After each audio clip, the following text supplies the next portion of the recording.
Hello. Hello, Clarice.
All right, let's do it. It's a Daily Ticket here on a Thursday, which, oh, by the way, is my Friday because I am off tomorrow getting a cortisone shot in my back. Yay! Hopefully. Fingers crossed. I feel like we've been down this road before. And a good afternoon, everybody. This is the Daily Ticket. I am Sean Brace. That is John Jansen. Get involved in the conversation at Fox PHL Gambler. As always, if you're listening to us on the worldwide iHeart stream, get on over to our YouTube channel at Fox Sports The Gambler and give us a thumbs up and subscribe so you can watch our beautiful mugs as well. John Jansen, we got a lot to discuss today because tonight is the NBA draft, but man, last night, kicking the door, wave into full flow. The Boston Celtics out of somewhat nowhere. We thought they would be active. I don't recall Marcus Smart ever being in the conversation. Maybe it did happen. I don't know. I thought it was all revolving around one player, and that was Jaylen Brown. That's it. So this was surprising. It started with Malcolm Brogdon. The Clippers were supposed to be in the mix. He failed his physical, if I'm not mistaken, or something came back. So remove Malcolm Brogdon.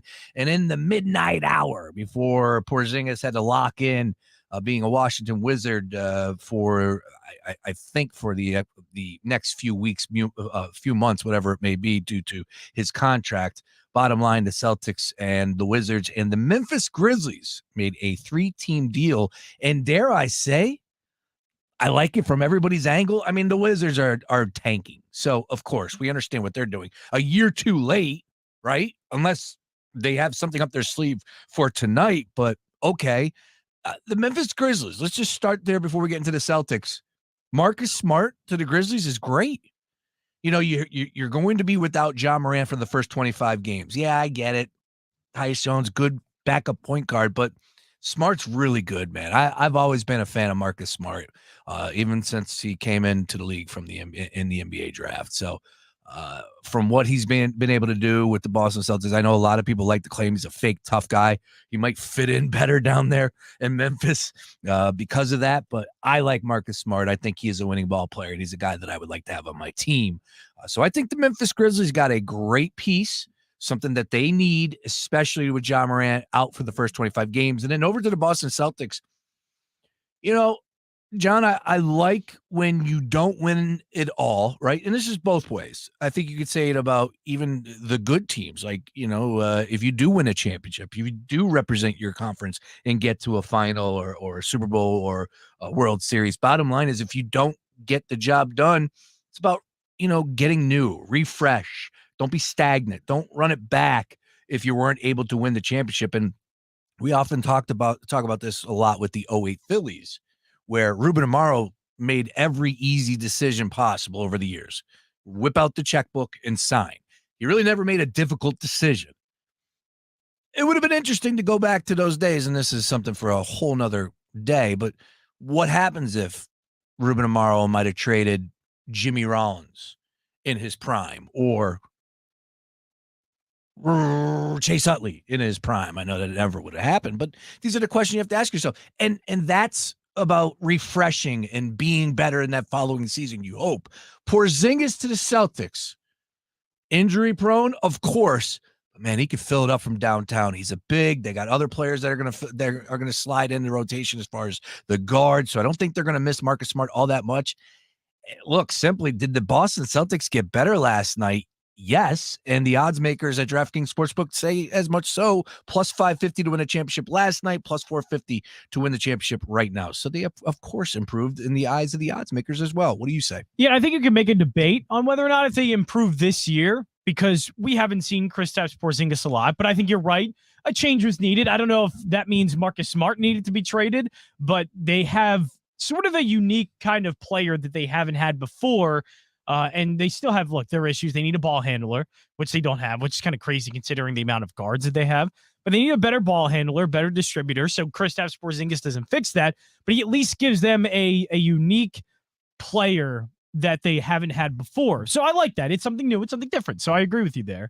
But I think it just makes them better overall because they get the draft picks. And it's funny you mentioned that with Ruben Amaro and the Phillies. I don't even bring up the draft picks. You're right. And then you throw that. I mean, throw that in. You basically got Kristaps Porzingis, a first-round pick, and I think another pick next year that is the Warriors' protected pick or something like that. Mm-hmm. So you got two potential first-round picks and Kristaps Porzingis essentially just for Marcus Smart, which that seems to be a pretty good trade to me, right? Yeah. I think that's a pretty good haul. So yeah, I and it's funny because you mentioned again the Phillies and sort of that philosophy of going all in and trading all of these assets, and the Sixers literally just did that as well. When I think Boston realizes we have two guys that are, at least I know Jason Tatum and I think Jaylen Brown too, 24, 25 years old. And they are star players. They have been to an NBA Finals. They continue to get the Eastern Conference Finals. And I know that they've had playoff shortcomings, but as we have seen with, I think, Giannis, we've seen with Jokic, that those playoff shortcomings do happen earlier in careers. And I think LeBron James is a good example of that as well. It took LeBron a while before getting to a final and winning a final. So it's probably going to take Tatum and the Celtics maybe another year or so. So this isn't kicking the can down the road. This isn't buying in all just on 1 year, all in on 1 year. This is maybe making a better move for your team this year while also looking towards the future. And it's not an all-in move that is just, hey, you could probably have gotten a better player than Kristaps Porzingis, if you really wanted to and sought that out. But they weren't. They were trying to get the best of both worlds because that's what they know they're in a good spot for. So I think all around, Boston looks great after this trade. Yeah, Porzingis, he averaged a career high last season, 23.2 points, played 65 games, his most since 2016. A lot of that out of his necessity, right? Yeah, that's fair. But hey, look, production. He's a good player. Look, what do you know about Porzingis? Definitely injury prone. So that's the number one thing as far as a red flag goes off in my head. But he is a whole different type of player that they've had. Al Horford shoots a lot, but he's not making it 38%. And if I'm not mistaken, I believe that's what Porzingis shot last year from downtown, which is pretty damn good. Those guys are completely different players. So again, I like it from Boston's standpoint. I really like it from Memphis's standpoint because you add Marcus Smart, and oh, by the way, with Jackson, you got the back-to-back Defensive Player of the Year award winners in the same starting five. And that's Memphis has kind of built that identity too. Mm-hmm. The defensive minded, and adding Smart to that, which also we saw in the playoffs, Smart does have a good offensive game to him. He can shoot. Sure. He is a good offensive player. Not saying he's anything great, but he's a good offensive player that is useful. So yeah, Memphis got an extremely good player. We will keep you up to date on everything NBA, whether we see some trades, rumors, innuendo, you name it. We're going to be all over it for you here today on the Daily Ticket. And, of course, 76ers, anything that they can do to get better. And I don't know. I'm reading right now about Daryl Morey wants to get a second-round pick or another second-round pick. And it's what does that mean? What does that do for you? I get it. Can you get a better player? Can you get a player? Sure. But for me as a Sixers fan right now, and I'm seeing all this movement and these trades go down, and here we are, what's the SpongeBob meme with the starfish, right? Or I don't know, I'm not a SpongeBob guy, but I am. but I never really watched it like that. I think that was past your time a little bit, right? Yeah. Because Exactly. that was when I was a kid. Correct. But it's like he's So looking you out were the a fully shade. grown adult. That's how I feel about the 76ers right now. It's like I'm looking out the shade and everybody's partying, Beal to Phoenix. You're trying to explain a meme more than anything, not just SpongeBob. Gotcha. But you're trying to explain a meme of Squidward looking out the window There you go. and watching SpongeBob and Patrick Correct. like enjoying themselves. Yes. As he is in the strict confines of his home. Yes, exactly. So it's frustrating from the 76ers fans' perspective. That is a good way to look at it. Like all these teams having fun in these trade rooms and the Sixers just have to sit there because going, we got no nothing. hope. We got no hope. We can't get involved anyway. Dude, that's the thing. They just can't. They don't have anything to spend. Gave it up for James Harden in that deal. That's essentially where everything went. So here we are right now in NBA draft night. And I don't know, it's losing a little bit of its luster because I know the 76ers aren't going to be able to do anything. So the hopes of a player that will be there. I guess we're going to get this all night, but we got a Shams tweet. Ooh. A huge one. Oh. A huge Shams tweet. You ready for this? This is actually huge. Bring it. Washington and Golden State are close on a trade, sending Chris Paul to the Warriors for Jordan Poole. Poole's getting sent to the Gulag. He's getting sent to Washington. How? Because because Jordan Poole just got the contract. I know. Right? Washington would take on that contract. Yes. And they get a younger player. Sure. And Golden State gets Chris Paul for the veteran leadership. Damn. And a situation he wants to be in. All right. Well, we're going to get a lot of those, so we'll keep you up to date on anything and everything. But you're not excited for that. There's your boy Chris Paul. You've been defending Chris Paul the entire time. There you go. Is it a bad fit for Chris Paul to go to the Golden State Warriors? Hell no. It's a great fit. So does this mean go get that title, Chris? So does this mean Draymond can go back into Golden State without any issues? I never thought he was leaving. I always thought that Draymond was. There was obviously there was a tension in that locker room last year that they mentioned even after they lost that they couldn't get rid of. Oh, you're talking from that standpoint. They're talking financially. No, not financially. No, not that. But just you can bring Draymond Green back and not have any worries of, are we going to have a repeat of last year? They said all that, which was fine. I truly think it did affect them. How much? It had to have. Did they lose the LA Lakers because Draymond punched Jordan Poole in the mouth? Obviously, Jordan Poole was not good last July? year. I imagine Jordan Poole had a tough time after that, in that locker room and being comfortable. Look at the bank account. Okay, look at the bank account. But yeah, obviously, you don't like that person. I know players haven't liked each other before, but nobody's knocked each other out like that. Or at least not that we have seen on camera. Yeah. So clearly. Yeah, exactly. I mean, obviously, Jordan Poole wasn't great. I think that had to have had some effect on it. And Draymond Green maybe loses a little bit of, I hate to say not respect, but credence in that locker room. Because how can you say anything when you punch somebody like that? Yeah. And you took things that far. It had to have affected him in some way. I mean, for them to call it out at the end of the year and say, hey, there was something wrong all year. I mean, that has to be something. Well, Chris Paul to the Warriors is interesting. And, go and get that ring, CP3. Again, he's still bringing it if he's healthy. Yeah, I know he didn't shoot it well, but I still like Chris Paul, and especially a limited role, and he'll know what's needed to be done. So I like that from that standpoint. And Jordan Poole, if he needs a fresh start, why not go to DC? Who knows? They might move him again. They might hang on to him. I don't know. But that is interesting. And again, this is just getting started. Last night, they kicked in the door in a big way with the official trade, making it happen. We're going to see a lot more trades and a lot more rumors out there. So we'll keep you up to date. This is the place to do so right here on The Gambler. All right, coming up at 3:30, though, making his daily ticket debut. Come on down, Mr. Ryan Coyle. This dude has been all over my timeline for about a year now, talking all things college hoops. Big college guy, college football, college basketball, all over the NBA draft. And I'm so excited to get him on the show here. He does a number of podcasts out there. You can find all of his content basically on socials right now at Ryan Coyle 35. So Ryan's going to join us at 3:30 to give us the latest as far as the Sixers are concerned. Can they get better tonight? And if so, how? Can I give you a new detail that was just reported on this trade? So the Warriors are also sending picks And one of the picks it's not going to be straight up. Is a protected first-round pick in 2030. And a second rounder in 2027. You can trade 7 years down the road. It's ridiculous. I didn't think you could do that.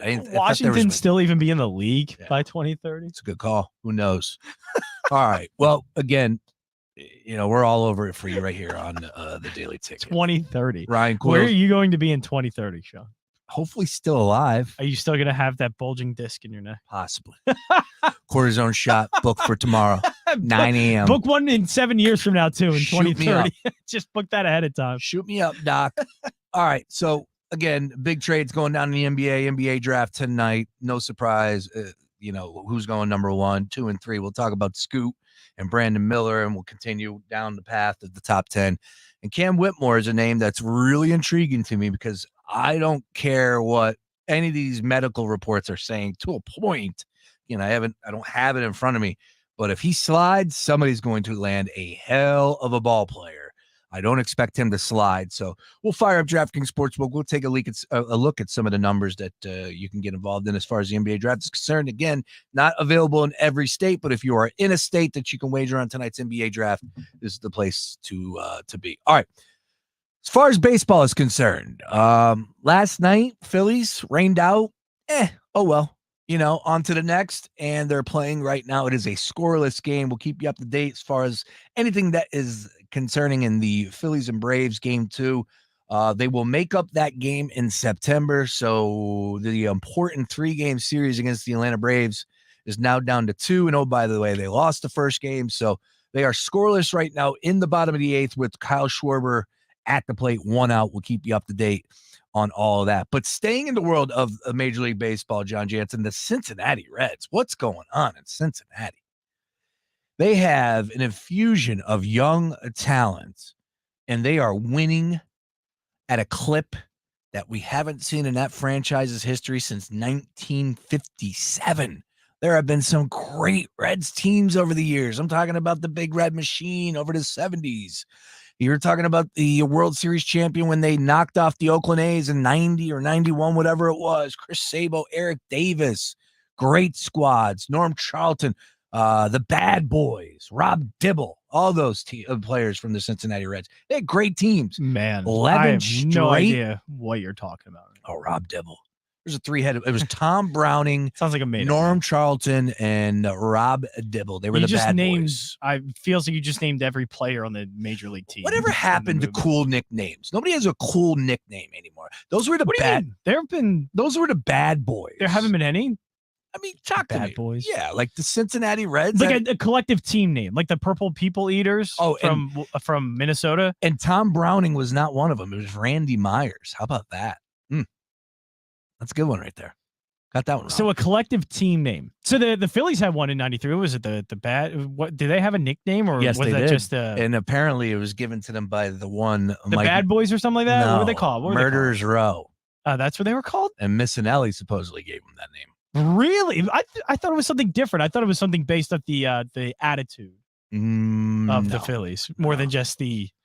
No, our 93 Phils aficionados might check in because obviously the Flyers have a good one from the 70s. The Broad Street Bullies was a good team. The Legion too in the 90s with Lindros and company. There. Yeah, but you're right. That's all. Yeah, what's the recent team name? Yeah, team nickname. If you were to give the 76ers a team nickname, what? Speaking of the Sixers, I do want to hit this. I get these emails every once in a while, and I don't know if it was on the timeline. Apparently, Joel Embiid is entering the world of media. Did you see this? Excuse me? Yeah, of all people. Now, it hit me immediately going, really? Is he going to be like so if I had to guess, is he going to be like a Twitch streamer? Because he games. Is he going to Twitch stream like FIFA? So it is through like LeBron's joint venture with the Spring Mill Media, whatever it is. I have no idea what that is. Oh, I think I do know what that is. Okay. What the hell is it? I got it earlier today. Let me dig for it. I don't know because I looked at it. Now it's not popping up. You're doing great.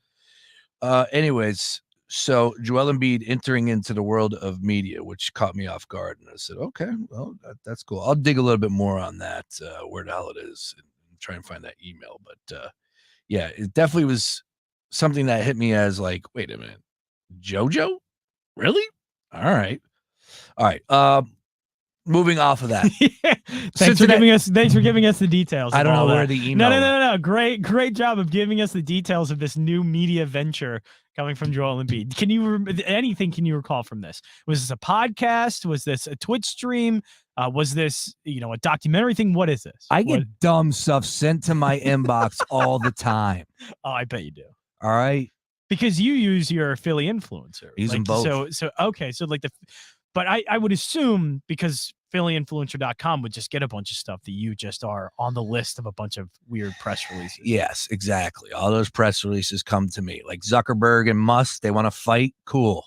There's a press release. How about the loser has to leave the country? Is that all right to say?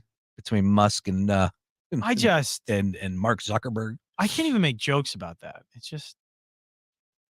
It's not even that funny. It's annoying. Yeah, it's stupid. It's very really stupid. dumb. All right. And again, I must have deleted it. Are one of them going to fight Jake Paul? No, I don't see that anyways. Okay. All right, let's go ahead and keep it going, though. As far as Jake Paul's a loser now, isn't he? Didn't he lose? Yeah, he did lose. Exactly that. But he's still making tons of money. So technically, he's still winning. Talk to me about the Cincinnati Reds, though.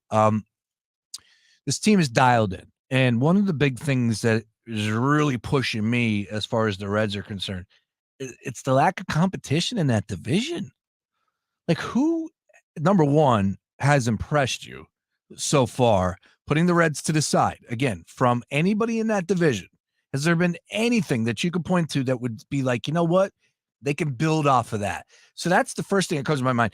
It might be a little late as far as getting on the Cincinnati Reds now that they've won 11 straight. Odds makers have definitely caught up, but they're still because listed. There still is a lot of risk involved. But they're still listed at plus 350 on DK right now to win the division. And I get it. We are right now 75 games into 182. A lot of games to be played, but they're currently in first place. They lead the Milwaukee Brewers by 1.5 games, the Chicago Cubs by 3.5, the Pittsburgh Pirates by 5, and the St. Louis Cardinals. I would actually tell you I fear the Cardinals more than the Pittsburgh Pirates or the Chicago Cubs. Wouldn't say as much as far as the Brew Crew is concerned, but I think I would agree with that Reds, because of the lineup. I think the Reds are going to win this division. Yeah. I don't think so. You would put your hard-earned money on the Brew Crew. Why? Because I feel like they can be a more steady, consistent team because I know that their pitching can be good. I know that they have some decent bats in that lineup, but it's just the pitching I know can stay consistent, and that in the long run will be a benefit to them. While the Reds are going well above expected what they're doing with their lineup and hitting-wise, and even in this stretch, so in the month of June, Sean, you would imagine with an 11-game winning streak in the month of June there, that they would be one of the best pitching staffs in baseball too, right? You would imagine they would have to be a top 10 ERA in baseball to be winning 11 straight games in the month. To a point, because we talked about team ERA and we said who was in the top 5 in the month of June? The Dodgers. And who is that? Oh, the Pittsburgh Pirates. Yeah, but the Dodgers aren't doing well. The Dodgers haven't gone an 11-game winning streak. You're right, but there's an 11-game winning streak. So you should be doing it. If that happens, I would say for the most part, you're probably hitting in top 10. Yeah. And not saying that you're number 1 or anything, but top 10 and your pitching has to be close to top 10. They are the 10th worst ERA in the month of June. They don't have the pitching for it. And it's at some point, it's going to collapse even further. And you're going to get to a point where your offense can't keep up with it. Right now, their offense can keep up with it because their offense has been on a tear. But that's not going to continue to happen all the time. And even Hunter Green just got hurt. Other starting pitchers that are doing well. Ben Lively has a 4.11 ERA. Ben Lively's not going to do that. Ben Lively's not good enough for that. So I just don't see how their pitching maintains this. I mean, it's already bad. So I guess it's the better way to put it. I don't get how their lineup maintains this level of play to keep up with the bad starting pitching and bad pitching overall that they have.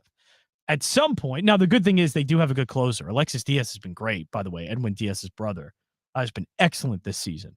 But the rest of their pitching staff isn't good. And so if you have a bottom 10 ERA, your lineup can't keep up with that. Not many lineups can. And especially one like the Reds that is doing this kind of above expectation. And this is a great story. Mhm. This is obviously means that they're going to be in the future, I think, pretty good. I want them on think TV. A sign of things to come. I want them on Sunday Night Baseball this Sunday. I would agree with that because they do have some really intriguing prospects. De La Cruz. It's awesome. It's a great story. I would put it on there. But to say that this can continue and they could win that division, I just don't see any indicator of that happening. There's too much they would have to overcome for that to happen. As far as Rookie of the Year, we just spoke about him. Is he your National League Rookie of the Year, or are you going to go with Corbin Carroll? Because there is money right now, 6-1 on De La Cruz, and we talked about this a little earlier this week. Corbin Carroll's been good. Jordan Walker is 70-1, now down from 75-1. And oh, by the way, he was the odds-on favorite to start the season at plus 350 for that award. So, but De La Cruz, if this team continues to win, I get it. Corbin Carroll's been good, but bottom line is, Corbin Carroll's not just been good; he's been great. The eyes of the baseball world are on the Cincinnati Reds right now. And he's such a highly touted prospect, and he's the flashier prospect too because he can steal bases. Yep. He has the power, can make great contact, all of that. But Corbin Carroll's been great, and his numbers are just piling up. That De La Cruz isn't going to be close. So you're right; it's going to have to be on name recognition and just overall pizzazz, other than numbers, because Carroll's numbers are going to be pretty unattainable to catch. Don't think I've ever heard you say pizzazz before. Really? I don't think I've said pizzazz in a while. It's a good word. Pizzazz. How do you even spell pizzazz? Something my dad would say. Yeah, back in the day. An attractive combination of vitality and glamour. Exactly what I have. A lot of pizzazz. All right, it's the Daily Ticket coming up. Making his Daily Ticket debut. I'm looking forward to talking to this gentleman because, like I said, when it comes to being dialed in the world of college sports, you know who's real and who's faking it. Because the change, and especially now more than ever, where you got like 6-year seniors and the whole, the portal, everything that's taking place. It's just extremely tough to keep up in the world of college sports. But Ryan does a great job. Ryan Coyle 35 is where you can find him on socials. He's going to join us next. We're going to find out whether or not he thinks the Sixers can improve as a team tonight through the draft. If Daryl Morey is going to get, involved like any of these other teams, or can he? I don't know what he has at his disposal to slide around to anybody else in the league to get general managers to the table. Who knows? But Ryan's going to discuss that with us. We'll talk Scoot Henderson versus Brandon Miller. We will hit on all things NBA draft with him next. Do not go anywhere. More Daily Ticket after this. The Gambler. Philly's home for all things sports gambling. Philly, the Gambler, and Gary Barbera on the Boulevard want to hook you up. Starting next week, be sure to listen to The Gambler for the nationwide keyword, and then all you have to do is enter it over on our website at foxphlgambler.com for your chance to win $1,000. That's 9 times a day. Gary Barbera and The Gambler have you covered. Full details over on our website at foxphlgambler.com, and it all starts on Monday. So, is The Gambler and Gary Barbera the best? Boy, I guess. Gary Barbera is back with his big Auto-Palooza. Low employee pricing, 0% financing. You don't love your new car? Bring it back. Hey, this is Coach Sirianni. Is Barbera the best? Boy, I guess. Go Birds! Win theme park passes courtesy of Rita's 5-Layer Gelati. Visit foxphlgambler.com/Ritas. Fox Sports Radio, The Gambler. Now, total traffic for Philadelphia. Things are busy on the Vine Expressway both ways. Schuylkill to 95. 95 roadwork continues northbound calling Allegheny to the Betsy Rawson, southbound Academy to Cobbman, westbound Schuylkill, Jan, University to Warren City to Belmont, eastbound stop to go Montgomery Drive to South. To tell total traffic. This report is sponsored by Verizon. Ready to take control of your phone plan? Well, then you better take that next turn to a Verizon store. Because my plan from Verizon is the kind of control we all deserve. Get exactly what you want. Only pay for what you need. Get my plan at your Verizon store today. Stay tuned to Fox PHL The Gambler for the latest CEOs you should know. My name is Amy Calperthwaite, the CEO of Avkin Incorporated. Comcast Business, powering possibilities. In this week's Marketers Report, Patrizio Spagnoletto, Global Chief Marketing Officer, Direct-to-Consumer for Warner Brothers Discovery, weighs in on building trust. Trust is a really hard thing to build and a really easy thing to destroy, and we have to be very respectful about that. Our partnership with iHeart has really helped us build that trust and that relationship with the on-air talent. As the #1 audio company, iHeartMedia gives marketers access to the audiences, trusted influencers, and data you need to grow. If you're a marketer, go to iHeartResults.com. Is your check engine light on? Let our professional parts people scan and diagnose the problem for free. Stop by O'Reilly Auto Parts. O'Reilly Auto Parts. In this week's Marketers Report, Raja Rajamanar, Chief Marketing and Communications Officer of MasterCard, talks about measurement. Measuring Sonic and Sonic branding, the principles of measurement are the same, but the parameters that you measure are different. We measured, and what we find is our investment is paying for itself in oodles. As the #1 audio company, iHeartMedia gives marketers access to the audiences, trusted influencers, and data you need to grow. If you're a marketer, go to iHeartResults.com. You don't need to get personal, like revealing orange juice commercials make you cry, to get the State Farm personal price plan. Just call or go to statefarm.com for a quote. Like a good neighbor, State Farm is there. Prices vary by state. Options selected by customer. Availability and eligibility may vary. Are you suffering from seasonal allergies? Because you're not alone. Experts say pollen season started earlier this year and will last longer, and that folks who've never had issues before are feeling miserable. I'm Martin Hoke, inventor of Navage, the world's only nose cleaner with powered suction. Over 3 million people use Navage to pull saline in one nostril, around the back of the nose, and out the other nostril, helping to flush out allergens, mucus, and germs. Navage helps clear your sinuses quickly and naturally. But what about other people's experiences, like Miss Clement? Quote, I chose Navage because of my persistent allergies. Navage works. While using it, I cut back on allergy meds and occasional shots at my doctor's office. Unquote. That's one of over 120,000 reviews with a 4.6-star average written by people who use Navage to breathe better, snore less, and feel healthier. Stop suffering and try Navage today at Walmart, Walgreens, CVS, Rite Aid, and Target. Navage, N-A-V-A-G-E, clean nose, healthy life. There's a right way and a wrong way to fight off mosquitoes. Karate chopping the air, in a public place, in front of your kids and their friends, Mom, is the wrong way. Using Stem mosquito repellent is the right way.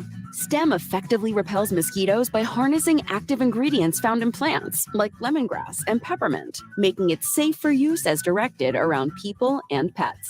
Stem, rooted in nature, optimized by science, and embarrassment-free. Hey, man, you all right? Need me to call 911? No. Call Top Dog Law. Get top dollar for your accident at topdoglaw.com. Once again, that's topdoglaw.com.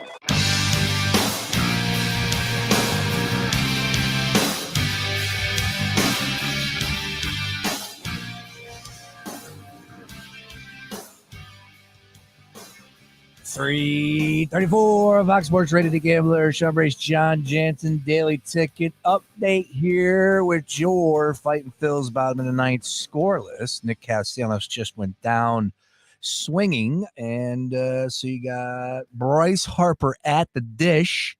We will keep you up to date on everything as Harper could end this bad boy with just one swing. Did you know that, John Jansen? Harper could knock it out of the ball yard, and everybody can go home with a big. Yeah, he hasn't been doing that though. No, he has not. What's his average though? What is he hitting? I like those green spikes. I like those Under Armour that he's wearing. Probably something to do with the Fanatic. Bryce Harper's stats currently heading into this game. So his average is 301. Damn. His OPS is 817.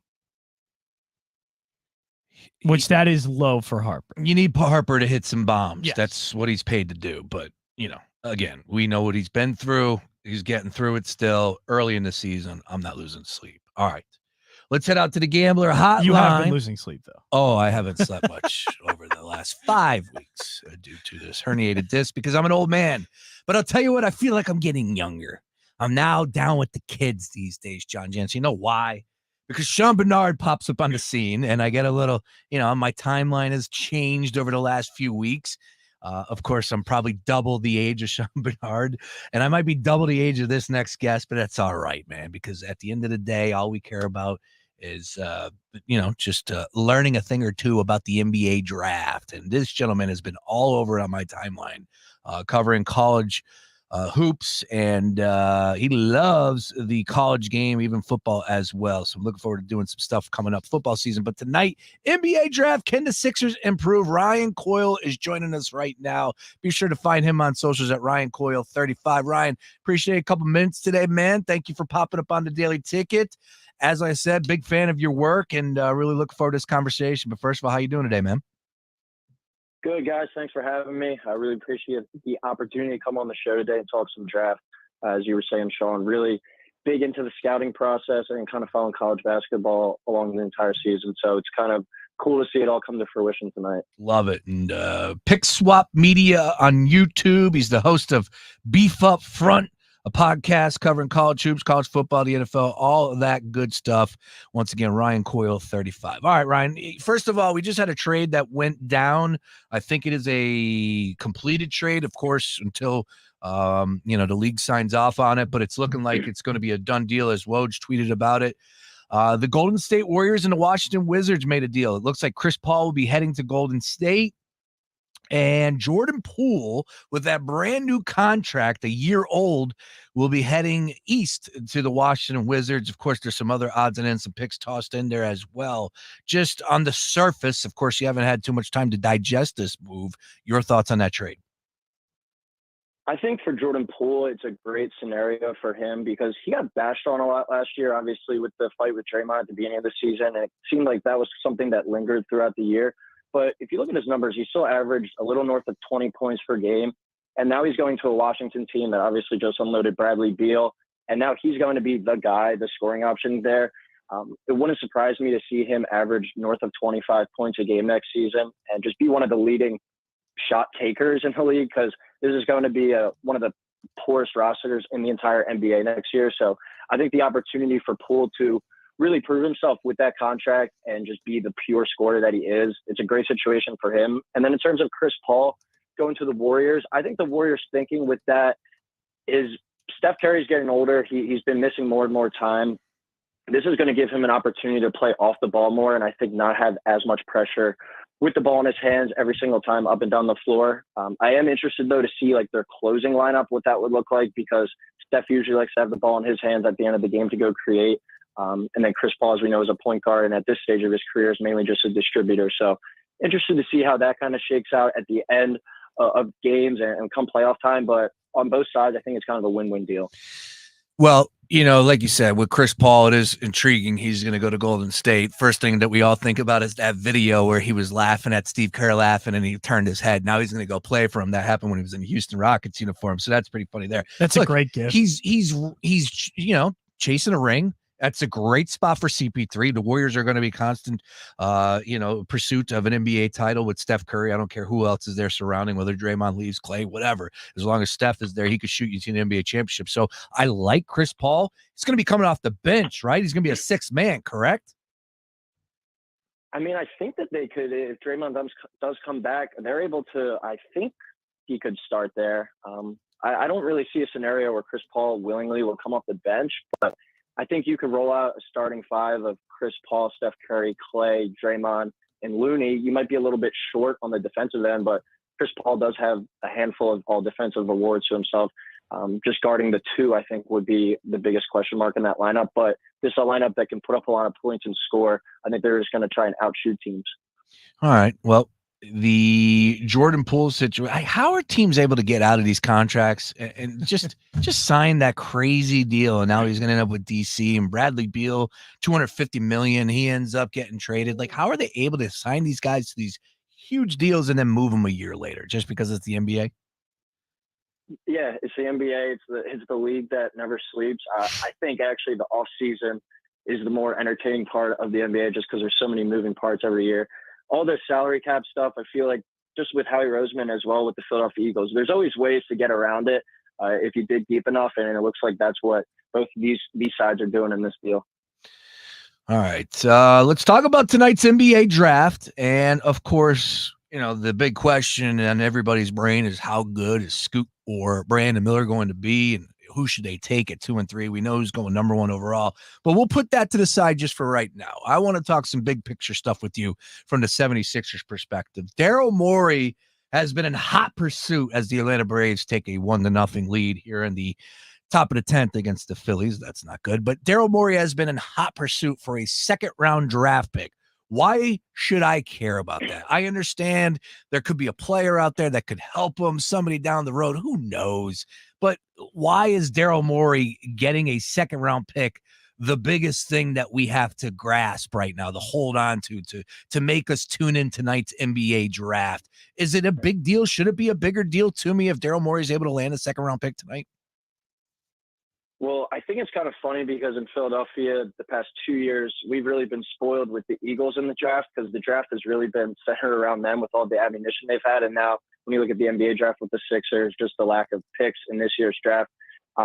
In my opinion, this draft class, you have your clear-cut guy in Wemby at the top. And then after that, it's just Scoot and Brandon Miller. And it's progressively gets worse. But I think there is a really, really good bunch of second-round type guys and potential role players. Because when you look at the NBA, it's a league of role players. Only 3 out of the top 20 scorers in points per game last year were drafted outside the top 10. So you're going to get your star in that top 10. After that, you just got to fill the roster with guys around them. If you're able to get cheap guys on cheap deals, team-friendly contracts, especially if you're going to try and bring back James Harden and run it back with him again, you're going to need to get cheaper guys to kind of fill out the end of the roster. And I think that's what the Sixers are trying to do, just get involved with some of these potential guys. When you look at some teams that could be in the market to sell some picks tonight, you look at the Oklahoma City Thunder at number 50 overall. They have so many draft picks over the next decade, and they've been a team that has been willing to unload some of their draft picks. And then you also look at the Hornets. They have 3 picks in the second round at 34, 39, and 41. That could be a potential option. And then the Wizards as well at number 42 and 57. I think we should keep an eye on those teams. The Pacers were another team, but they did make a trade earlier today with the Lakers. But I keep an eye on picks 34, 39, 41, 42, 50, and 57 tonight for the Sixers to potentially go acquire. Interesting. All right. Well, that's something to watch a little bit later once the draft gets going. But, of course, you brought up the top dogs, Wemby. We know where he's going. 2 and 3, though. That is the big talking point. So I'm curious to know where you stand.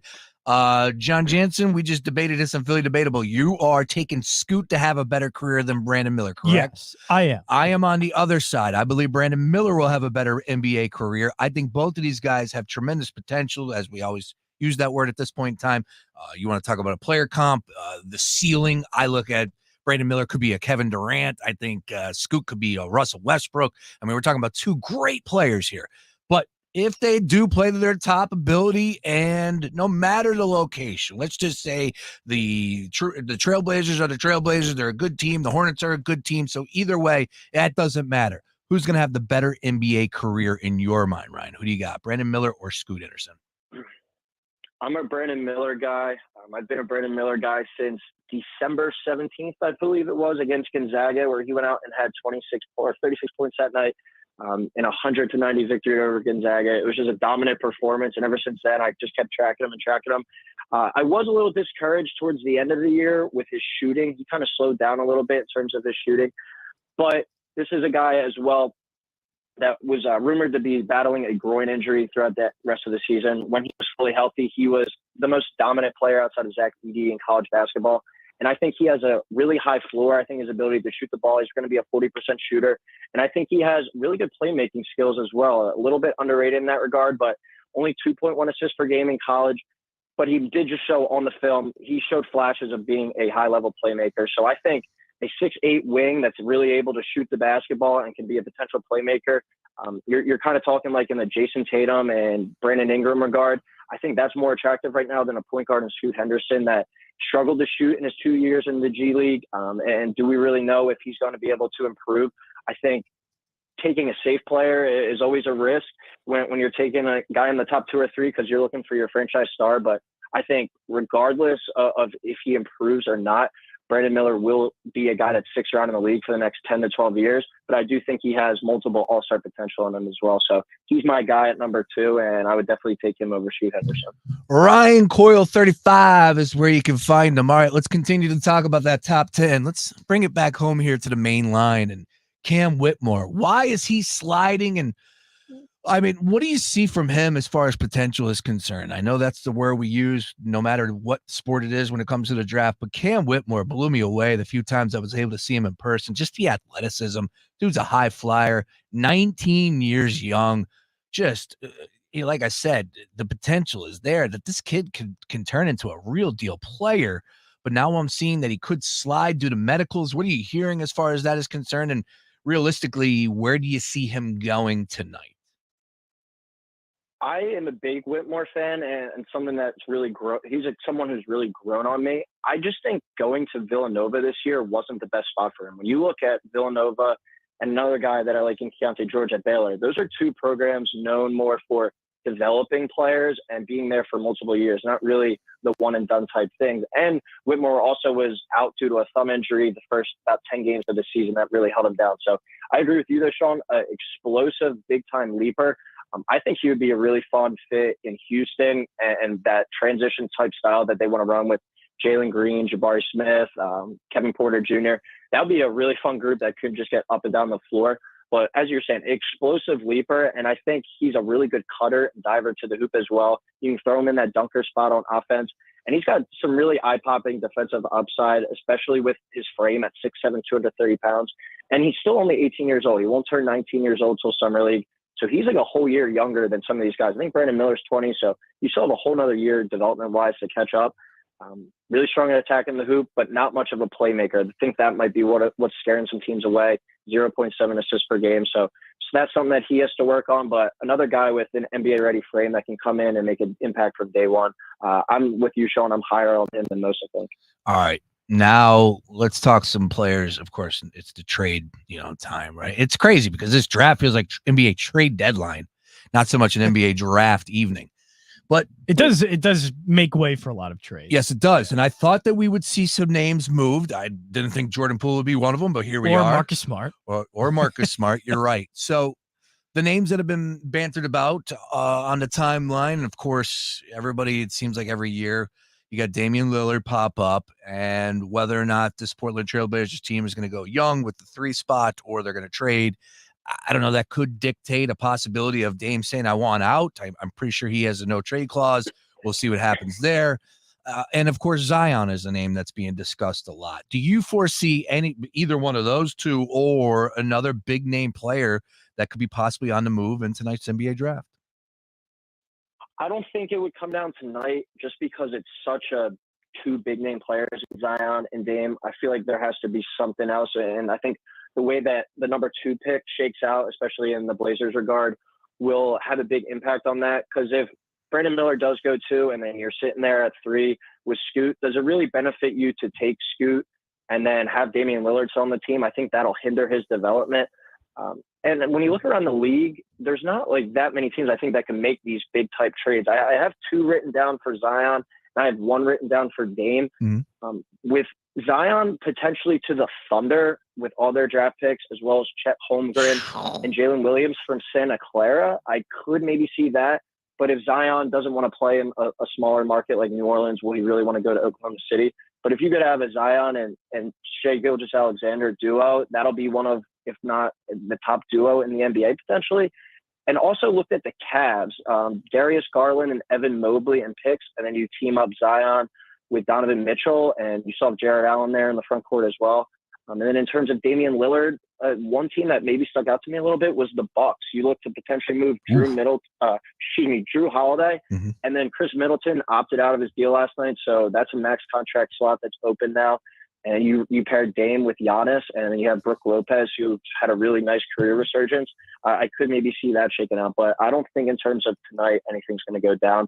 I think that's something we might see closer to free agency.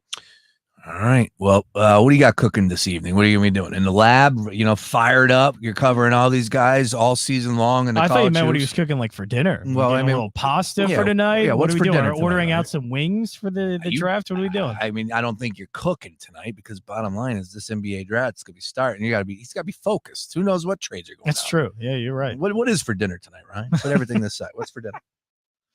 Well, I'm in Seattle City for the week. Oh! Ramen noodles for the week. Ramen.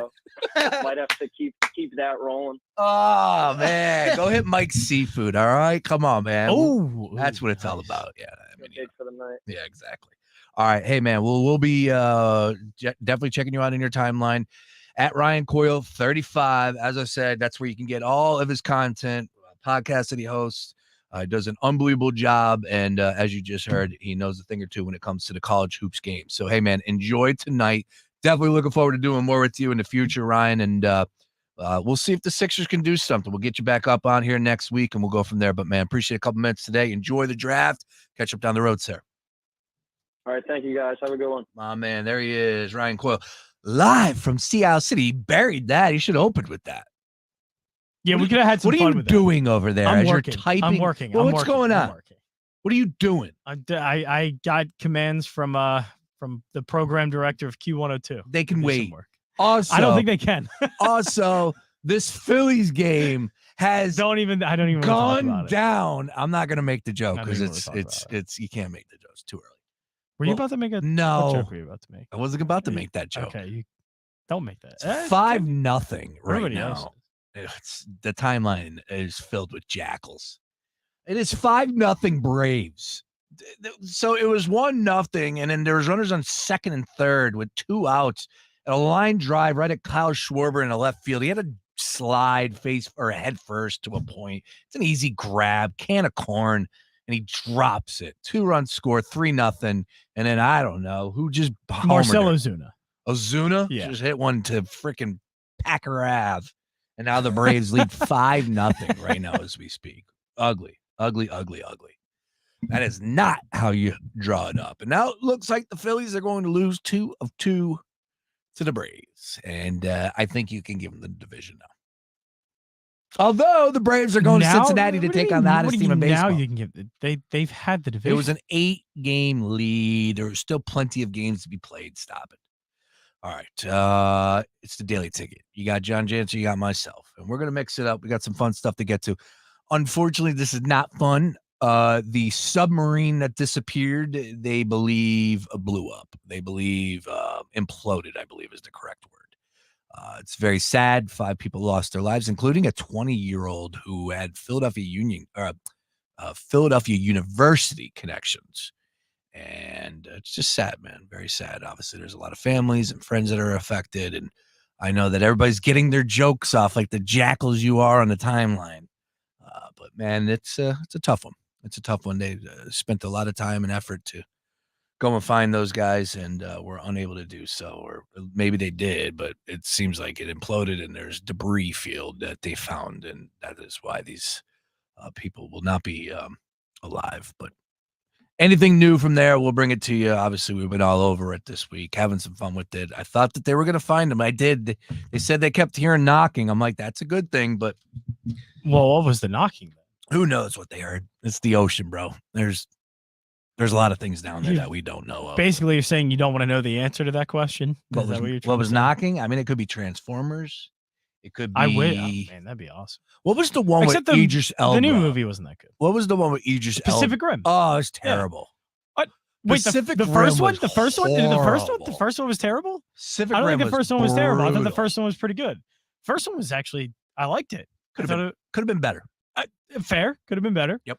But an awesome cast. I thought Elba was great in it. Charlie Day. Charlie Hunnam was awesome as the lead. Yeah.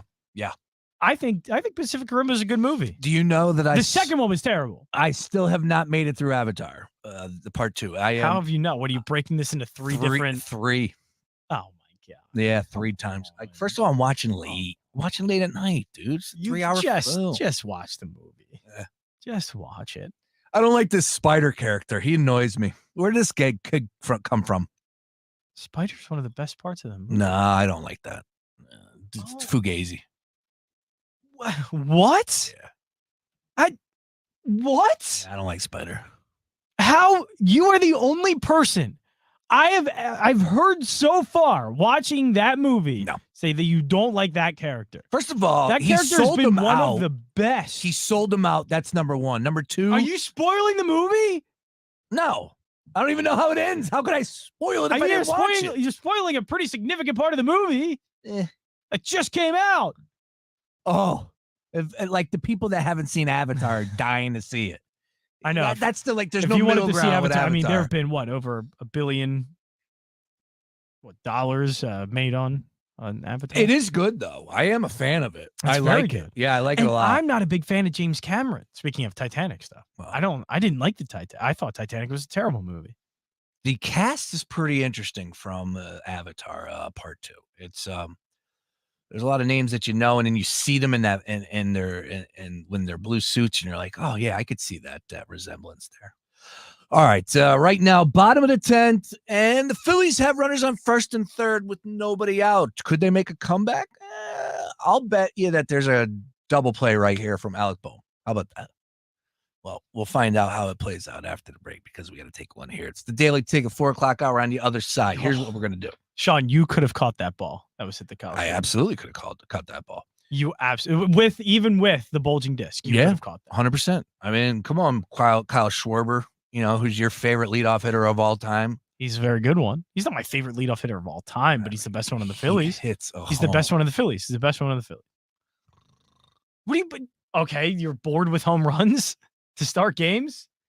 I'm bored of scoring no runs. Oh, please don't tell me they tested Acuna. Oh, okay. my Lord. Yeah, right. He's got a cannon. Phillies on the board 5-1. The Daily Ticket rolls on. Do not go anywhere. More after this. CEOs you should know, brought to you by Comcast Business. My name is Amy Calperthwaite. I'm the CEO of Avkin Incorporated. Avkin is a company that sells wearable simulators in nursing education. Simulation is the idea of training people with hands-on care without having to do it on a real patient for the first time. When they're learning how to do different procedures or different interactions, that they are practicing on a live person using these wearable simulators to create that truly authentic experience in simulation education.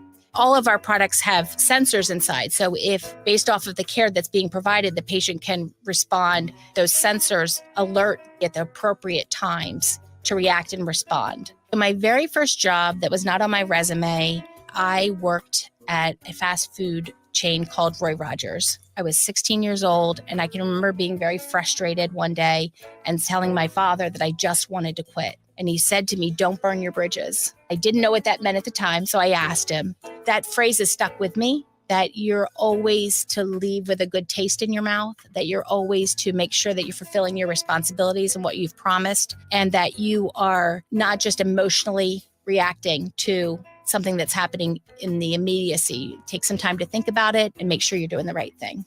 If people want more information about Avkin, the website is www.avkin.com. Comcast Business, cybersecurity, internet, and mobile, all from one provider. Comcast Business, powering possibilities. We see some patients who come in and they have been in just so much pain for so long that they are just deflated. But that's about to change because QC Kinetics provides hope for relief using all new regenerative treatments that concentrate your body's own healing properties into aching hips, back, shoulders, and knees. And Dr. Zuckerman, a medical director at QC Kinetics, loves watching the patient transformations.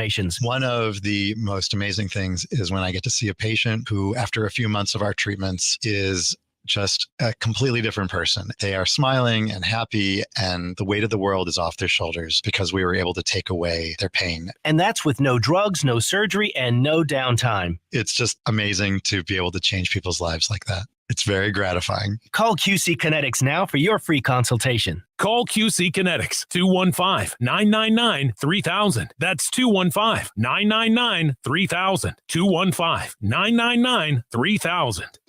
In this week's Marketers Report, Chris Brandt, Chief Marketing Officer at Chipotle Mexican Grill, weighs in on the power of audio.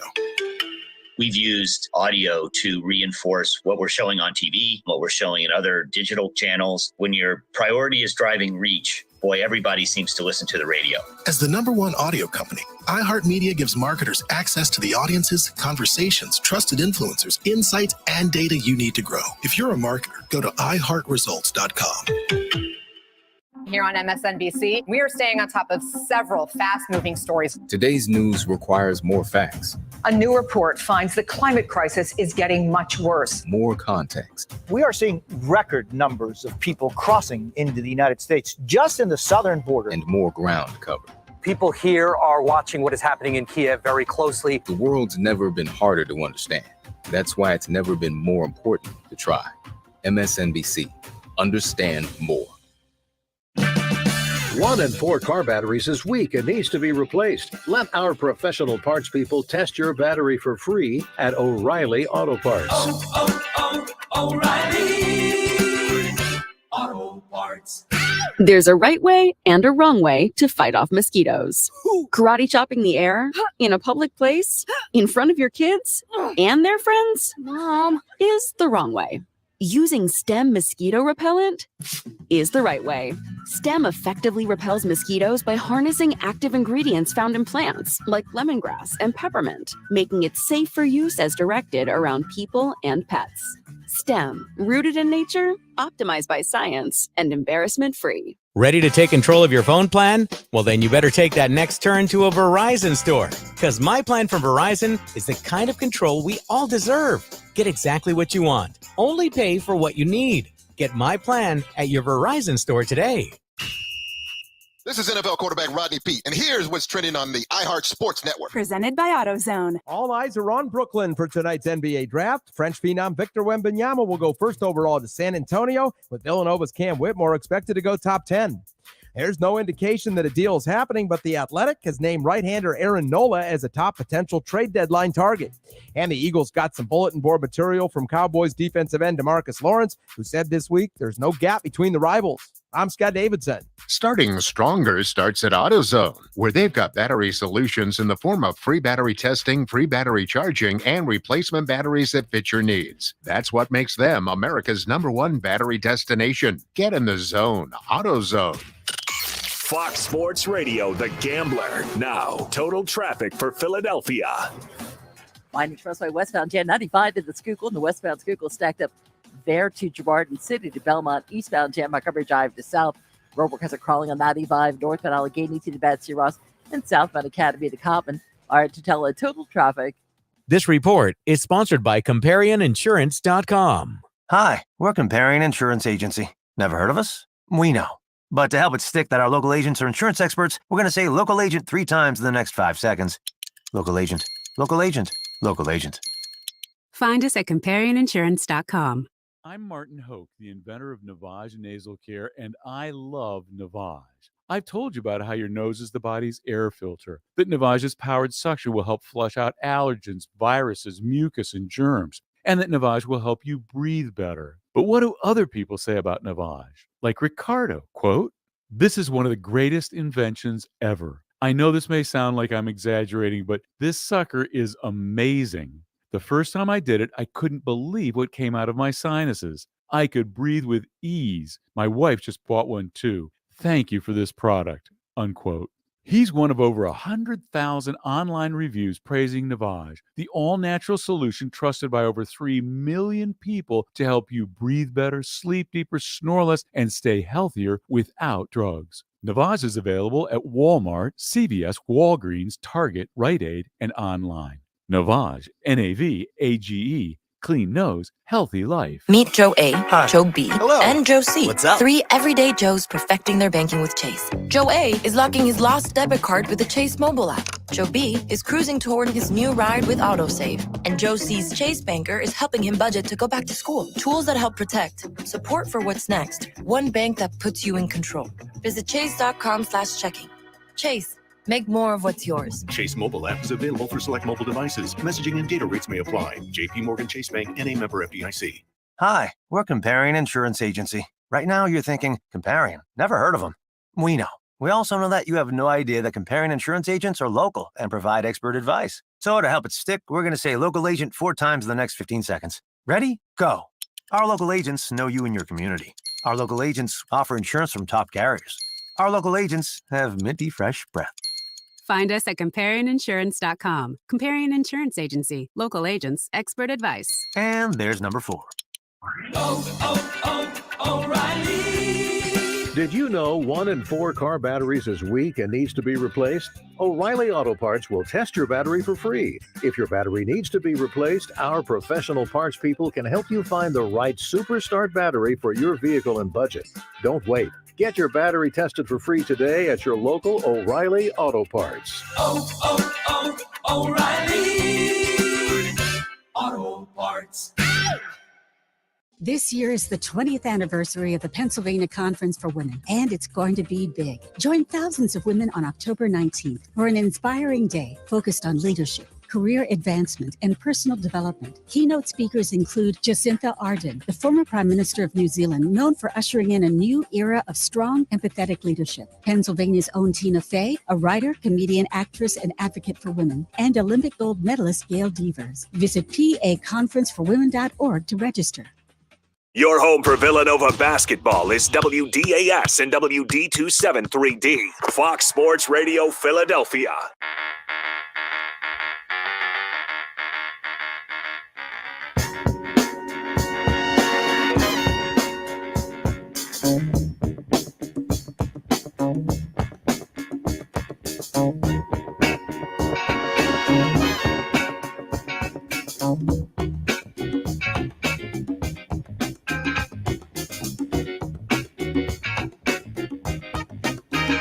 I've been in the right place, but it must have been the wrong time. I done said the right thing, but it must have used the wrong line. Hey now. I've been in the right trip, but it must have used the wrong call. Down go the Fightins. Not really fighting. 5-1 final score. They didn't really fight at all. No, they did not. And it's always funny when the guy makes the error and then makes the final out as well. And that's what happened to Kyle Schwarber. It's the Daily Ticket. John Jansen, Sean Brace, 505. Mark Henry Jr., host of the Tough Cover Show, heard right here every Saturday morning. Will join us. We'll talk all things NBA, have some fun as always with Mark. And hey, I know you saw this on the timeline on Instagram at Fox PHL Gambler. That is all of our socials, including our YouTube page is actually Fox Sports The Gambler, but everything else is at Fox PHL Gambler. SummerSlam. Yes. Now, SummerSlam. I'm not a big wrestling guy. I enjoy. Yeah, because you're a loser. Yeah, all right. First of all, I need to get these. We're in a new studio over here. I want to get rid of this. I hate the news. I'm cutting the cord 2 weeks from now. Hey, how about that? Congratulations. So, welcome to 2023, Sean Brace. Here's what, I'm all over the place, but that's all right. Yes, you are. You always are, though, so nothing new. So I'm cutting the cord, and I made my calls. First of all, do you know how much I pay per month for cable and internet? I don't think we've ever had that conversation. What do you think? It's $300? $264. I was close. So I made a call. My wife shouldn't be listening right now. And the lady goes, yeah, your contract ended a year ago. You probably could have been paying around $220. I said, so you can get me to $220 right now? Because this is where I'm in the stage of the game where I'm digging, right? Trying to find what I can save money on and how much it's going to cost me, what's going to be the pain in the ass, all that. So she said, I can get you down to $220, $215, something like that. I said, okay, well, what's the standard, internet connection? She said $91. Okay. And then YouTube TV is $75. So you do the math on there. She can only get me to $210. I'm going to be saving $60, $50, $55, $60 after it's all said and done by cutting the cord, keeping the internet that I have, and adding just YouTube TV. Now, here is the issue. And again, I don't really care too much, but YouTube continues to cut channels. And they just cut apparently SNY. And if I'm not mistaken, that's similar to like NBC Sports, Comcast. So I can't lose the Phillies. I can't lose NBC Sports. You shouldn't be losing that, right? My point is what happens? What happens if? Yeah. How am I watching these games? So I don't want to deal with that nonsense. It's the internet. What am I just? I mean, finding it's a the- way. It's the internet. That's all I'll That's say. not what I want to do, though. I want to come home and just turn on the TV and don't be bothered. But I like YouTube TV. We have it in the studio. It's great. So I'm going to cut the cord. I'm paid to the end of the month. So I'm cutting the cord in the next week. If I'm not paying attention to you, it's all your fault right now. Why is that? Because you just put on. I mean, this is incredible. This is my childhood. This is right here. 2001 NFL Network, Jacksonville versus Tennessee. This is when my love for football started. Was this season? Was in 2001? Mark Brunell versus Steve McNair. Rest in peace. That is incredible. And the CBS scoreboard graphic. I bet you if we turn it up, so Pat Summerall's classic. on the call right now. You think or no, so? no, it's a I don't- CBS. Yeah. Pat Summerall's Fox. I don't remember broadcasters too much, but the aesthetic of it, the uniforms, the players, I remember vividly a lot of these players. This might be like a Dan Deerdorf game or Phil Simms game, something like that. But yes, you're talking about two of the better teams in 2001, probably with absolutely. the Jags and the Tennessee Titans. Oh, don't worry, I got an NFL topic that we're going to get into. The wide receiver tandem. I mean, didn't they both have McCardell and Smith still Keenan at this time? McCardell and I think they were still around in 2001, right? absolutely. Yeah, I thought so. Okay. Jimmy Smith. Yeah. Had a cocaine addiction. Did a lot of blow. I'll give you $20. He was so good. I'll give you $20 if you can name me the starting wide receivers for the Tennessee Titans. Oh, man. It's not Dyson, is it? Oh, that's a good one. But he was before that. He was the Super Bowl one, wasn't he? Correct.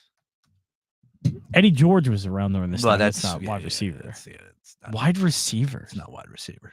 That's a great question. I have no idea. I have no idea who the wide receivers were for the Tennessee Titans in 2001. So the Tennessee Titans depth chart was, you know who the tight end was. That's an easy one. If I thought long and hard, I would have been able to get it. I know what he. If you say the name, I will. Frank Wycheck. I would actually know that. Yes. Derek Mason and Kevin Dyson. Oh, Derek Mason. There you go. Ah! Yep. That hurts. I should have got that. He's more recognizable than Dyson. Wow. Isn't he? Derek Mason. Uh-huh. Like, Well, anyways, yeah. So I threw that on 2000 when I got that. All right. Again, so I'm cutting the cord. There was another thing I was. Derek Mason was really good. What else was I ranting of before I said I'm? That was cutting his the cord? first 1,000-yard year in 2000. How about that? He had 1,100 yards and 9 touchdowns. What else was I ranting about to start the Everything. All right.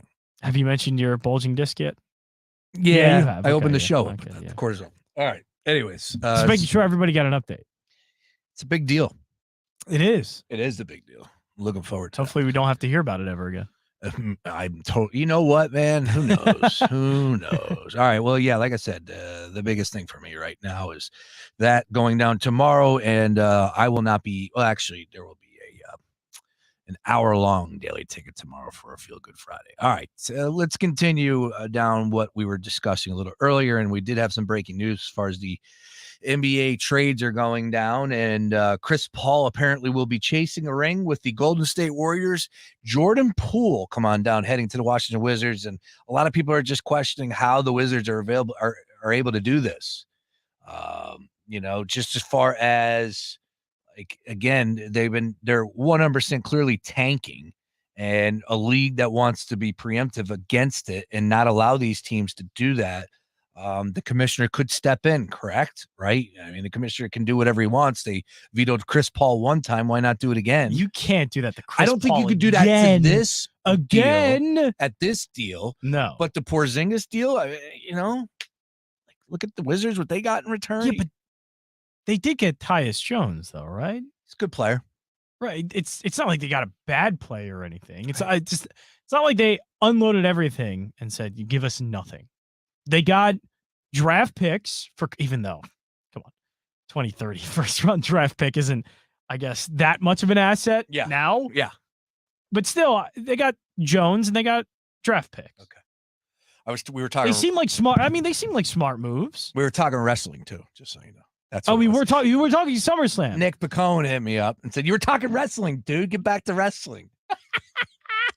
Yeah, we'll talk SummerSlam. All right, look, bottom line is we're going to be doing something for SummerSlam coming up. Is that all we can say? I don't even know what's happening. I want to know what's happening. Yes, at this point in time. You just threw something out there at us on a text last night. Yes. And like just a screenshot of what was happening, and that's it. This is going to be the biggest thing that we've ever It's going to be the coolest thing I've ever done. Yeah, this is if we And then I think you implied that it was going to be me running the show. I was like, whoa, whoa, whoa. Well, yes, you guys are the wrestling aficionados. I am not. So you guys are going to be the meat and potatoes. I'll be the appetizer. I'll be the bread. I'll be the bread bowl. And trust me, I'm going to be the best looking bread bowl you've ever seen. I don't think I've ever had a bread bowl before. A bread bowl? Oh, well, don't take it literally like you're eating Panera bread soup in a bread bowl. No. Yeah, but that's what I mean. I mean, bread bowls seem like a great idea. A basket of bread. Basket of bread. Okay. Those are also good. Yes, What's your they are. favorite basket of bread? I like the ones where they give you, the variety. I like, the crisps. I like, the nice warm rolls. There used to be a place called O'Charlie's in North Carolina that had great warm rolls. Oh, so good. O'Charlie's, nice Italian place. It was so good. Yeah, I like that Italian restaurants where they'll give you that nice bread. It's like crispy seeded on the outside and nice and fluffy on the inside. Yeah. And they give you that oil with some spices on it. Yeah. To just dip in it. So it's fantastic. What's the big deal about SummerSlam though coming our way August 5th here on Saturday? So SummerSlam is essentially the second biggest show of the year, I would say, for WWE. Like WrestleMania is the pinnacle of the WWE experience each year. Royal Rumble is the one that leads up to WrestleMania, so I kind of tie those together a little bit. But SummerSlam is essentially their next biggest show. So it is, I'm pretty sure it's going to be a stadium show this year. I think they tried to last year. Yeah, it's going to be in Detroit this year. Correct. In the stadium. And they were trying to do that last year. It was in Vegas, and they had to switch it because there was also a UFC event running, and there was a lot of stuff that went on with that. They were supposed to be at, I think, Allegiant Stadium. So, yeah, this is their biggest show, one of their biggest shows of the year. So I would say they have three major shows. One of them is WrestleMania, obviously. The other is Royal Rumble, which leads to Mania, and this would be the other. And there could be a lot of things that go down at SummerSlam, which is also earlier this year as well. Do we know the matches? We do not know the matches yet. All right. Because they actually have not a major, but a pretty significant pay-per-view coming up in Money in the Bank in July. And that's where you win a briefcase, which is a contract where you can cash in for a title shot at any point, anytime, anywhere in the ring. I love I said any point, anytime, anywhere. But cash it in, get the pin, and win the belt in the ring. So I think that is going to, after that, we'll start seeing the matches. But yeah, SummerSlam is usually one of the bigger shows of the year. All right. Well, we're going to be doing something pretty big here.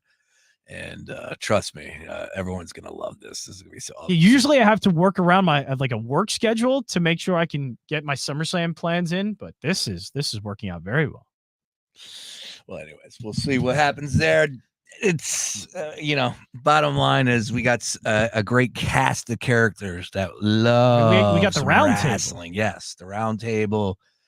Vaughn Johnson, Nick Pacone, Jason Finelli, and John Jansen.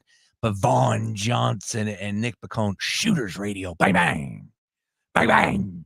Can't wait to get the boys out there. It's going to be fun.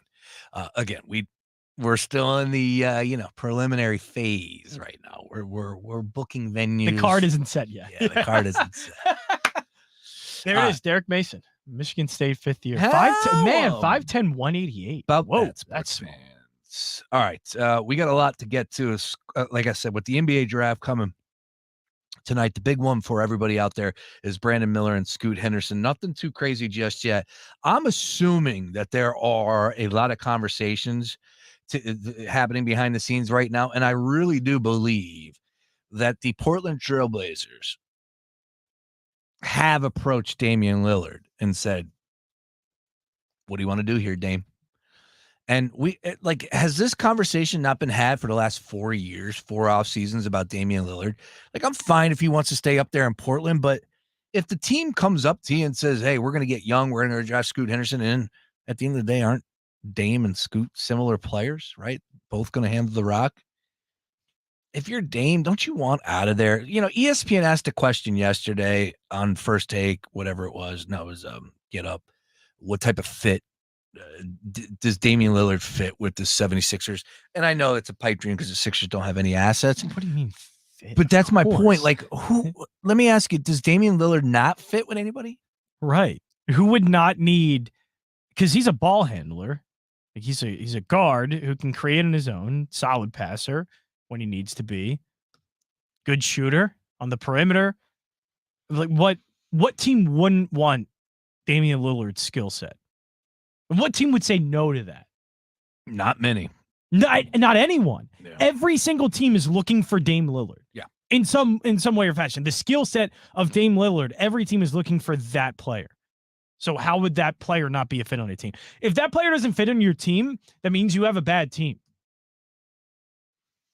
And so is everyone just saying the Sixers have a bad team? Because I don't think so. No. I think he fit pretty well. Yeah. What do you mean that wouldn't fit? It was Kendrick Perkins talking. It's just like, oh, you should have started off with that. No, well, that wasn't. Now that makes sense. The graphic underneath him, it was all of them discussing it, debating it. Oh, okay. Yeah. I thought you meant like Perk was the one that just said that. Way too much Kendrick Perkins on television. I mean, did you see the one where he got caught up talking about He got caught like 6'7" to 7 talking about a fake story. Yeah. Who would believe that though? Somebody that doesn't do their homework, somebody that doesn't do anything other like, would than you believe a guy grew 5 inches in a matter of a few, because they had been in the playoffs too, in a matter of a month, grew 5 inches at the age of 20. Who hosts the NBA draft tonight? It's probably going to be Malika Andrews. All right. It's probably going to be the I know you usual can't say NBA. anything bad about her, so there's nothing bad to say about her. I mean, I was about to say, was there something bad to say about her? I think she's been great. Kind of bland, but anyways. And I'm talking about the coverage. I mean, who isn't bland in that spot? Yeah. Mike Greenberg's a great sports anchor, and he's also bland as hell. Yeah, during the NFL draft, I agree with that. All right, look, NBA draft, we're guns blazing here. Not money to be made as far as if you can wager on this. All these lines have just moved so much over the last few weeks. So I think if you're looking to make a wager, you're probably late to the party. But then again, if you do see something pop up in your timeline and the information that you're seeing and the odds aren't really connected, why not take a shot at it? Right now, you're seeing Scoot Henderson minus 500 to go 3, and you're seeing Brandon Miller minus 500 to go 2. I don't know. Some people out there still could believe that Scoot's going to go 2. There's money to be made on Scoot Henderson if that's the case. But for me, I think it goes Brandon Miller, Scoot Henderson. I think it goes Scoot Henderson, Brandon Miller. You think Charlotte passes up on I Brandon think Miller? Charlotte's going to be too infatuated by the athleticism and the overall explosiveness of Scoot. Okay. In a way, Brandon's obviously, he's got size and he's a great shooter. Just that he's not a creative offensive player, I guess is a way to put that. Meanwhile, Scoot has the entire offensive arsenal that you can need. Well, Kevin Nagandi is available tonight, too, as well for the NBA draft. Love Kevin Nagandi. He's great. Malika and Kevin Nagandi lead a multi-network presentation, of course, plus ESPN Radio. How about ESPN Radio? What's going on there? They're done. Bad decisions after bad decision. I think that show never had a chance to begin with. But I think they're removing. I think they're trying to get rid of ESPN Radio. I think they're trying to move off the radio. They've been doing that for a while. And it's a shame because ESPN Radio at one point was, I thought, pretty good. Lebitard, Cowherd. Yeah, Mike and Mike. Mike was and Mike. A fantastic show. Well, I mean, it wasn't, but it served its purpose so well. You can't go how many years did they did and not be a good radio show. And I know they are bland cookie cutter, but that's where you're supposed to be in the morning. It was such an easy listen. They had great banter back and forth. They did the cookie cutter interviews with all the owners and commissioners of leagues. They did but it was what a morning show on ESPN was supposed to be. All right. Cool. I don't think there was many pairings that could have done that any better than they did. Oh, come on. Jeez. It was good for what that time slot where it was. I need a bath.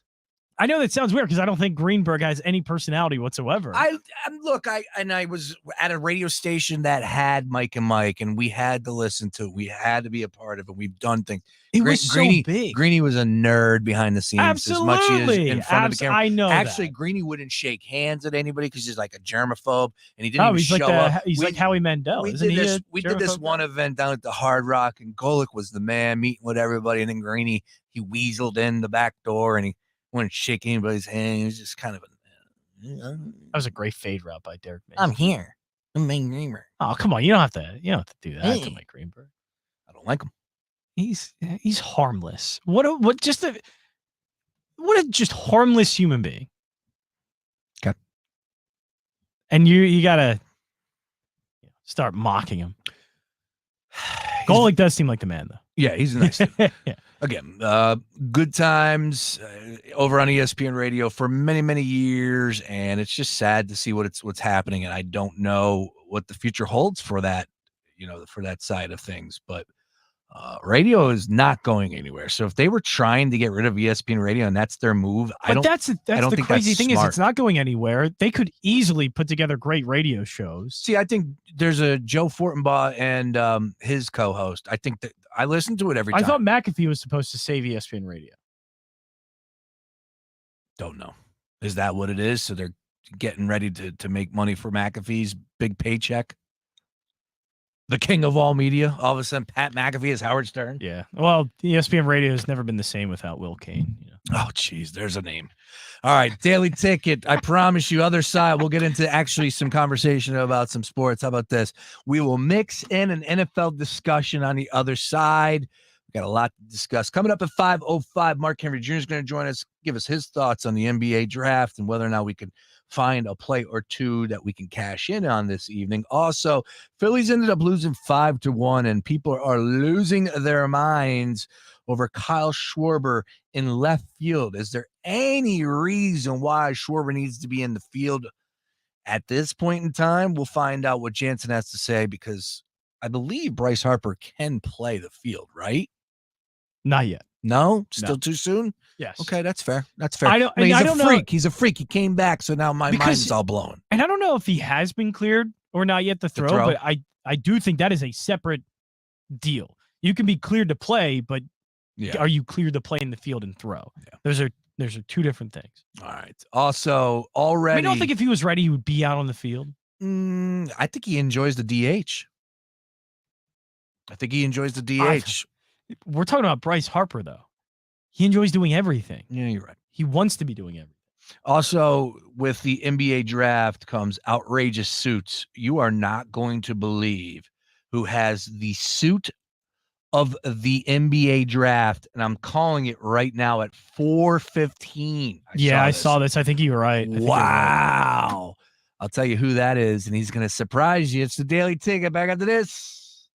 Get your tickets now at AXS.com for our 2023 iHeartRadio Music Festival. Coming back to Las Vegas. 2 nights. September 22nd and 23rd. 1 stage. At T-Mobile Arena. Streaming live only on Hulu. This is the iHeartRadio Music Festival. Buy your tickets for our 2023 iHeartRadio Music Festival now. Before they sell out. At AXS.com. That's AXS.com. Head to Rita's for a 5-layer gelati. Back for a limited time only. Be cool. Go to Rita's. Fox Sports Radio, The Gambler. Now, total traffic for Philadelphia. We've got extra volume for the Phillies game hitting the roads. Packed on the Walt Whitman. Backup begins at Passyunk, continues up to and across the bridge. Down to 42 south of Creek Road. 95 northbound jam broad to the Walt Whitman. Then crawling Allegheny to the detour point at the Betsy Ross. Southbound crawling Academy to Cotman, where you have to exit due to the ongoing road work. Jet up on the Schuylkill westbound University to Girard and Boulevard to Belmont. Eastbound slow in spots, Blue Route to Belmont, then jam Montgomery Drive to south. Blue Route southbound jam Broomall to Media Swarthmore. All right, to tell a total traffic. This report is sponsored by Verizon. Ready to take control of your phone plan? Well, then you better take that next turn to a Verizon store. Because my plan from Verizon is the kind of control we all deserve. Get exactly what you want. Only pay for what you need. Get my plan at your Verizon store today. 1 and 4 car batteries is weak and needs to be replaced. Let our professional parts people test your battery for free at O'Reilly Auto Parts. O'Reilly Auto Parts. Are you hungry for the inside scoop of women's soccer? I'm Sam Mewis. And I'm Lynn Williams. And we're professional soccer players, best friends, and the hosts of Snacks, the only women's soccer podcast hosted by active players that gets into the most recent news, gossip, and fun of the NWSL, the women's national team, and the delightful, delicious world of snacks. It's a weekly show that features great guests from the world of women's soccer, recaps and previews of the biggest matches, and the two of us hanging out with you. You can listen to Snacks on the iHeartRadio app or wherever you get your podcasts. Life is short, and if we spend our time suffering with pain and it takes away our joy, that's not a very good way to live. He's right. It's hard to be happy when you're in constant pain. QC Kinetics patient Chad admits the chronic pain in his knee really robbed his quality of life. When I was going to the traditional doctor and getting the pain pills, my smile wasn't as big as it usually is. Going to my high school reunion on crutches, it was awful. But then Chad visited QC Kinetics. He experienced the real power behind natural regenerative treatments. Using healing properties from his own body, QC Kinetics was able to restore and repair damaged tissue, finally giving Chad lasting relief with no drugs, no surgery, and no downtime. And I'm feeling on top of the world because of QC Kinetics. Learn how advanced regenerative medicine can help your body heal itself at QC Kinetics. Call now for your free consultation. Call QC Kinetics, 215-999-3000. That's 215-999-3000. 215-999-3000. I'm Martin Hoke, the inventor of Navage Nasal Care, and I love Navage. I've told you about how your nose is the body's air filter, that Navage's powered suction will help flush out allergens, viruses, mucus, and germs, and that Navage will help you breathe better. But what do other people say about Navage? Like Ricardo, quote, "This is one of the greatest inventions ever. I know this may sound like I'm exaggerating, but this sucker is amazing. The first time I did it, I couldn't believe what came out of my sinuses. I could breathe with ease. My wife just bought one too. Thank you for this product," unquote. He's one of over 100,000 online reviews praising Navage, the all-natural solution trusted by over 3 million people to help you breathe better, sleep deeper, snore less, and stay healthier without drugs. Navage is available at Walmart, CVS, Walgreens, Target, Rite Aid, and online. Navage, Navage, clean nose, healthy life. Meet Joe A, Joe B, and Joe C. What's up? 3 everyday Joes perfecting their banking with Chase. Joe A is locking his lost debit card with the Chase mobile app. Joe B is cruising toward his new ride with autosave. And Joe C's Chase banker is helping him budget to go back to school. Tools that help protect. Support for what's next. One bank that puts you in control. Visit chase.com/checking. Chase. Make more of what's yours. Chase mobile app is available for select mobile devices. Messaging and data rates may apply. JP Morgan Chase Bank, N.A. member FDIC. Hey, man, you all right? Need me to call 911? No. Call Top Dog Law. Get top dollar for your accident at topdoglaw.com. Once again, that's topdoglaw.com.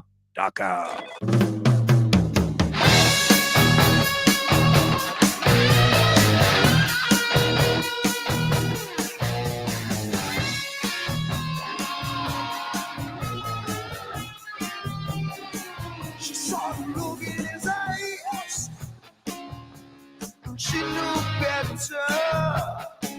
He wanted her today. Yeah, I need you to do me a favor. You do me a favor? Yeah. Can Of course. you? I don't know. The last time you asked me this, I put a icy hot patch on the back of Yes, you did. Thank you. Can you tell me what the starting line or what the box score was for today's starting pitcher in Aaron Nola? Can you tell me what I think I can get his that at the top of my head. stats were? So I know he went 6 innings. Okay. He gave up no runs. Okay. Only 2 hits. And 5 strikeouts. Now, off the top of your head, do you remember what Ranger Suarez did in Game 1 versus the Braves? 7 innings. Did he also give up? No, he gave up 4 hits, I think. 4 hits, correct. And 1 earned. And 1 earned, yeah. It was the home run? Yeah, it was a home run. So between Aaron Nola and Ranger Suarez, the Phillies, in the 2 starts against the Atlanta Braves, who you say, what, the best hitting team in Major League Baseball? Yes. In the month of June, they have an OPS collective as a team. Okay. of 920. So that is elite. That is if a player individually had an OPS of 920, we'd be talking MVP with that guy. The team has a 920 OPS in the month of June. So you get the two starts that you need from Suarez and Aaron Nola. And what do you have to show for it? 2 L's. It's a tough pill to swallow. Because what have I been yelling about? Just consistency as far as the starting pitches is concerned. I felt like the bats would find their way, but here we are. I mean, like, how concerned are you about this team? If they're not going to win the division, what are we talking about? The line is becoming concerning because it's not like this is a small sample size of them not doing well. They haven't hit well since May. Mm-hmm. And so they went through this really good 1-2 week period in June, in the first week or so, that felt like they were starting to turn around. And then all of that fell apart. JT's not hitting like he was. Trey Turner's not hitting like he was. Kyle Schwarber didn't have a good game today, even though overall he's still been pretty good. But yeah, the lineup reverted back to what it was in May. And that's very concerning because this lineup just hasn't shown enough pop. And I hope Bryce Harper gets out of this drought that he's in. Yeah. And he's not hitting a lot of home runs, which they desperately need. So Rhys Hoskins going down led to them in a power shortage, but still they're not getting the type of home run production that you would usually see out of Bryce Harper and Trey Turner. So they're not getting any power. So they're a high strikeout team with no power at all. And it's leading to disastrous stretches like this. And the hope is that these guys will just become what they are in the back of their baseball card, as they say, and all these problems go away. But as of right now, it's been a month and a half of this, almost 2 months of this, and it hasn't gone away. Yeah. Well, losing 2 the way that they just did to the Atlanta Braves. That's brutal. Yeah, it's a tough pill to swallow. So it's unfortunate. If you're just joining us, of course, the Phillies lost today 5-1. And now it's staying here at Citizens Bank Park, and they welcome the New York Mets to town, who didn't look all that bad against the Astros, but at the same time, the Astros are kind of dealing with their own issues as far as hitting is concerned. So I don't know. I would love to believe that this Phillies team can go and take 2 of 3, but if the bats are non-existent, then who knows what we're talking about right now. Just as far as wagering, I think the good thing is the Mets lineup isn't great. I won't bet on this team right now. So I'm going to go to the game on Saturday and not lay wager.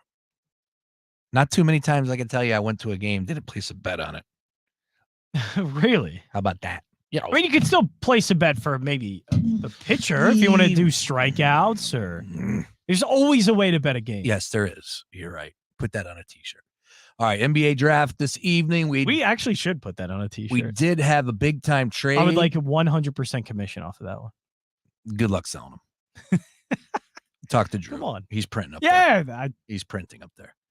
I got to talk to Drew about a lot of things. I wasn't here Wednesday, so. The Golden State Warriors and the Washington Wizards were just involved in a trade before the show here at around 3:00. Jordan Poole, a second-round pick in 2027 and a protected first-round pick in 2030, all going to D.C. to the Bay Area.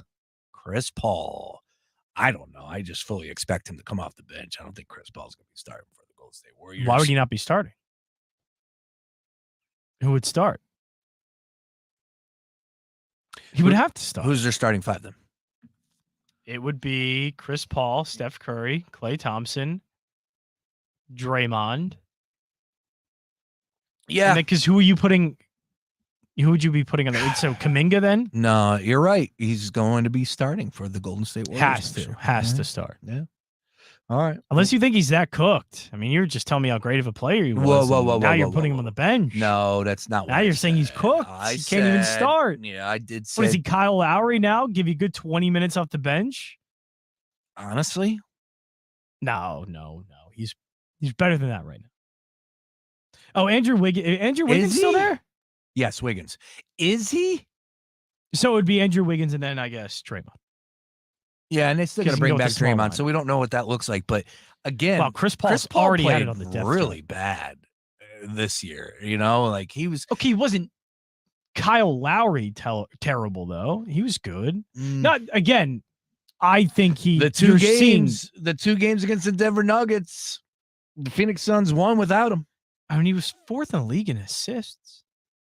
He had 9 assists. He's a good defender, too. Plays good defense. He's a guy you want on your team. I just don't know if you need him to start. That's all. But who cares? They'll figure that out come playoff time. I mean, listed right now on the depth chart, Chris Paul is already listed as the starting point guard for the Golden State Warriors. Yeah. All right. Just to let you know, there is a gentleman by the name of Grady Dick, who I said if Kansas ended up winning a national championship, I was going to buy a jersey with the last name. You should still buy a jersey. Dick on the back of the jersey. And yeah, you could connect the dots on that one. But all in all, Grady Dick is a hell of a shooter, and I would definitely take a flyer on him if I had the opportunity to draft him. I don't even know. Is that also a pun? What? Nothing. Where's he? Where's the mock draft for Grady Dick? Where are you seeing him? Anyways, he is rocking an all red suit, but this thing is straight out of Elton John's closet. Tell me I'm lying. You're absolutely right. La la la la la. That's the first song you go to? Well, you got rocket, man. And I think it's gonna be a long, long time. Yeah, Goodbye Yellow Brick Road. That's another one. Yeah, I mean, Elton John's got a few of them. All right. Grady Dick is rocking this red suit that makes Jalen Rose's red suit look like, something you would wear to school class pictures. This suit is incredible. I can't believe Grady Dick is even going to roll the dice and wear that. But okay, it's not incredible in what way? It's ugly. Oh, that thing's hideous. It's hideous. But it doesn't matter. You get drafted once and you want everyone to talk about you. So I'm fine with that. Right? Yeah. Yeah, I mean, he's going to be talked about. But it's an ugly suit. It's a terrible suit. That it is. Oh, at least he looks horrible with it. Yeah. He looks like a wannabe Jack Harlow. Which I don't know why you would want to be that.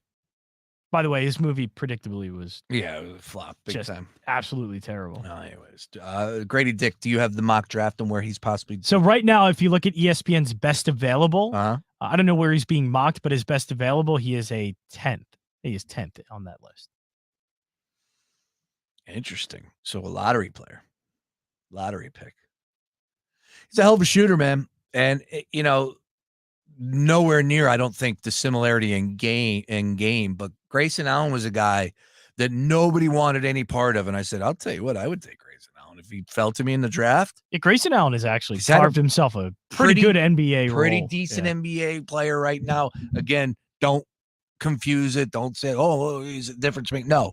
He's a guy that you want. If you can have any role where you're in a rotation and get any significant minutes, even off the bench in the NBA, that's really good. You have carved yourself a role, and he does have that role. He's good.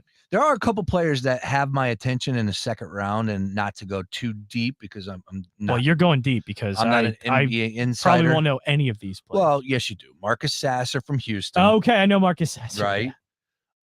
Seth Lundy from Penn State. That's an interesting one, right? Because he can shoot. He was a baller. He's the sharpshooter of that team. 6'6" too, decent length or decent size. Good defender. All those guys were. All those Penn State guards were. All right. Look, Ryan said, "Hey, when it comes down," and I'll get that cut for the 5 o'clock hour. We'll play that when Ryan Coyle joined us a little earlier today. Dude's on fire when it comes to. Well, another one's got to be Imani Bates too, right?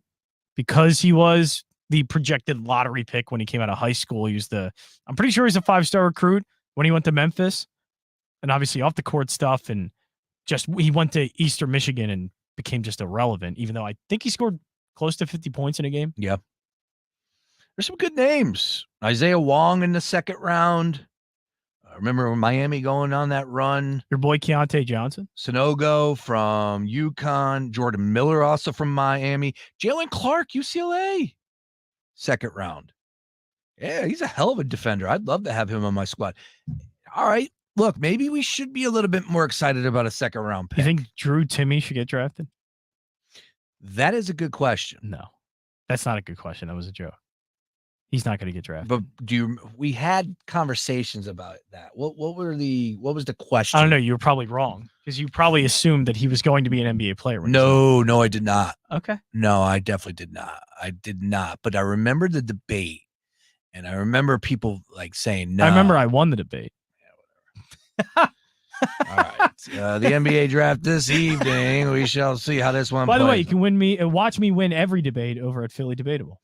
On Yeah, YouTube. brand new episode coming your way here on YouTube at Fox Sports. John TV. Rahm has a shoe off and a sock off and a pant leg rolled up. That can't be good.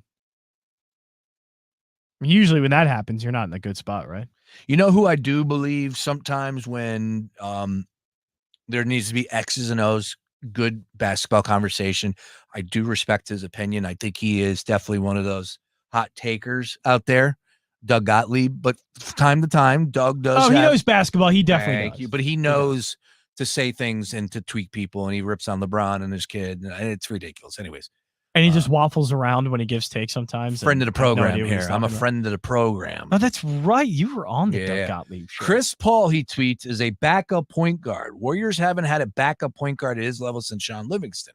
Will be hard to play Curry and Paul together for big minutes, but otherwise getting 1 year of CP3 and getting. Why would it be hard to play Curry and Paul together? It's not like Curry's that ball dominant. Yeah, I don't. Curry plays well off the ball. And man, you really telling me that Curry and Chris Paul can't figure it out? Yeah, right. Yeah, I would argue that. But all in all, I do think that we could possibly see Chris Paul come off the bench.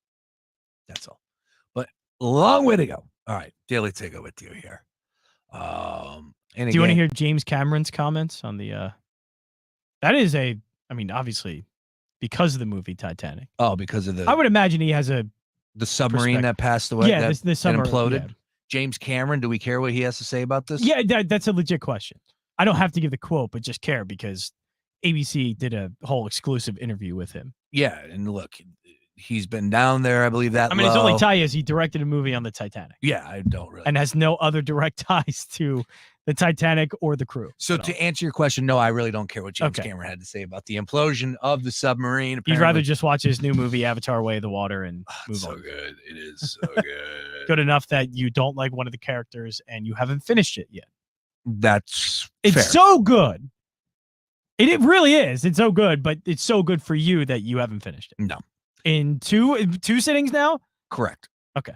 So how good can it be?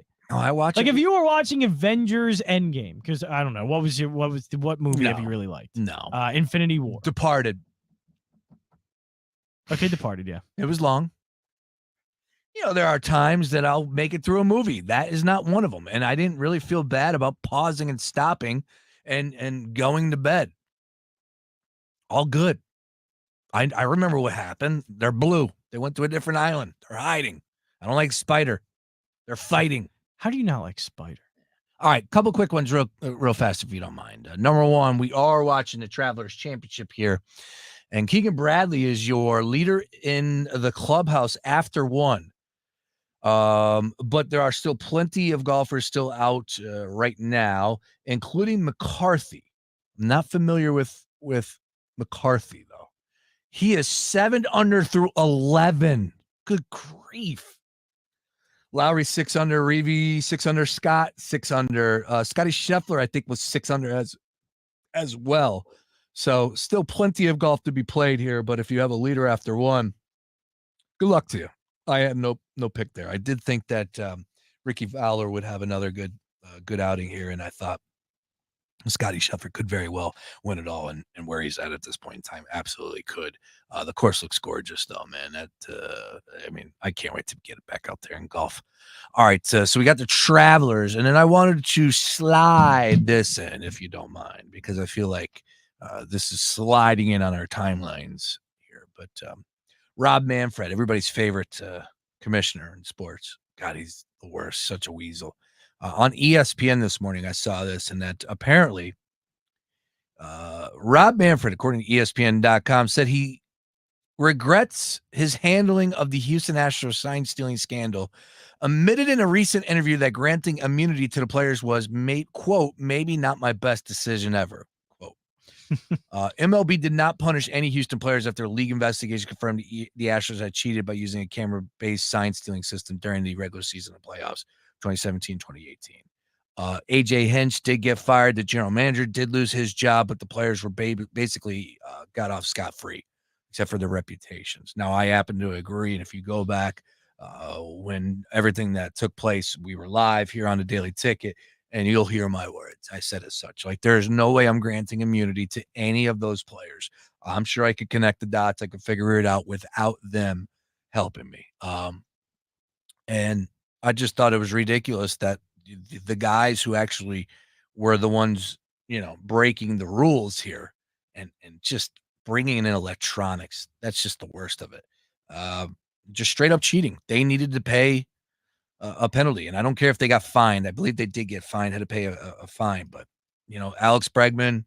I mean, were they really having that much trouble to figure out what happened to grant them to immunity. offer something like immunity in this? It's just stupid. People get put in these positions, and They were going to find out something eventually. Correct. People get put in these positions and they make a ton of money, and they're just not good at their job. It blows me away. But Manfred knows where all the dead bodies are, so that's why he's in his position. And geez, why'd you have to word it like that? Well, it's the truth. Gosh, how do you think he got that gig? Go back and look at his history before he was the commissioner of Major League Baseball. He was the guy you saw when you need something to disappear. It's the truth. Do you have a job in the mafia? You might as well be. These commissioners. What, you don't think Roger Goodell could fit right in with some Gambino family? Jeez, you're making him out to be like a Scorsese character here. Yeah. Well, making all that money. Got all the secrets. All right. I don't really think what kind of secrets could he be keeping? It's Major League Baseball, What? Have you not learned? Well, you what is there some like huge? Do you think that's just? What you sound like Drew Smith right now? Wait, what is this? There's some big conspiracy theory. So wait, you mean to tell me that what happens in the NFL is just the NFL? You mean to tell me the owners aren't corrupt and every other, professionals? To a certain degree, but league? I don't think to what you're suggesting. Oh, I totally disagree. You're suggesting, like conspiracy theory. Oh, gee, John Gruden of all people. He was the only one that said those sort of things. Yeah. All right. Let's have a look-see at the rest of definitely Roger the only one Goodell. that got caught. Yeah, exactly. All right, 5 o'clock hour coming up next. I promise you this. We're going to get back on over to, what's taking place right here, right now. That's the NBA draft. We'll talk all things Sixers and NBA draft with Mark Henry Jr., host of the Tough Cover Show, heard right here every Saturday. He's another one that pays a great deal of attention to the college basketball game. So it's always interesting to see what happens with these players that we've been watching for the last couple of years, some of them the last season, of course, with March Madness. When it comes to the overtime, the G League, I haven't paid attention all that much. I will not lie. Scoot, though, is a guy that, of course, is there ever going to be a point? Serious question to agree. where there are so many athletes that you do pay attention to it. Because to me, that's always going to be enough. It should be right now, because if you look at the top 10, there's 4 or 5 guys going. Absolutely. So we should be paying a hell of a lot more attention to that league, but I just don't know if I can get there. I don't think I ever will.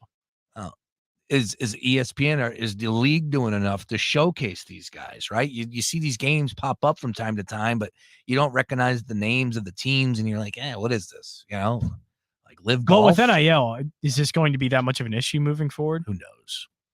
So I imagine these kids can just go to high school or not go to college and just get money there. They got to figure it out. Probably make more money than you would in the G League, right? Because the schools are higher profile and possibly the NIL money would be enough. If you play your cards right, sure. What was the because I imagine the star player at Duke is going to be making more money than a guy in the G League. What was the white dude that left Michigan? He was tempted. He was talked about going to Villanova. Hunter Dickinson. Thank you. He was upfront about the NIL. He was talking about how much money he made. It's Hunter Dickinson. I don't know. I think that there's a lot of money to be made on both sides, but one's a little bit more structured than the other, I guess you would say, about overtime versus the NIL or G League, versus the NIL going to college. But, as long as they're getting paid, everyone's going to be happy. All I know is I think we need to be paying attention a little bit more to that lead because, as I said, top 10 is going to be littered with a few of those picks tonight coming from the G League. All right, daily ticket rolling on. Mark Henry Jr. joins us next.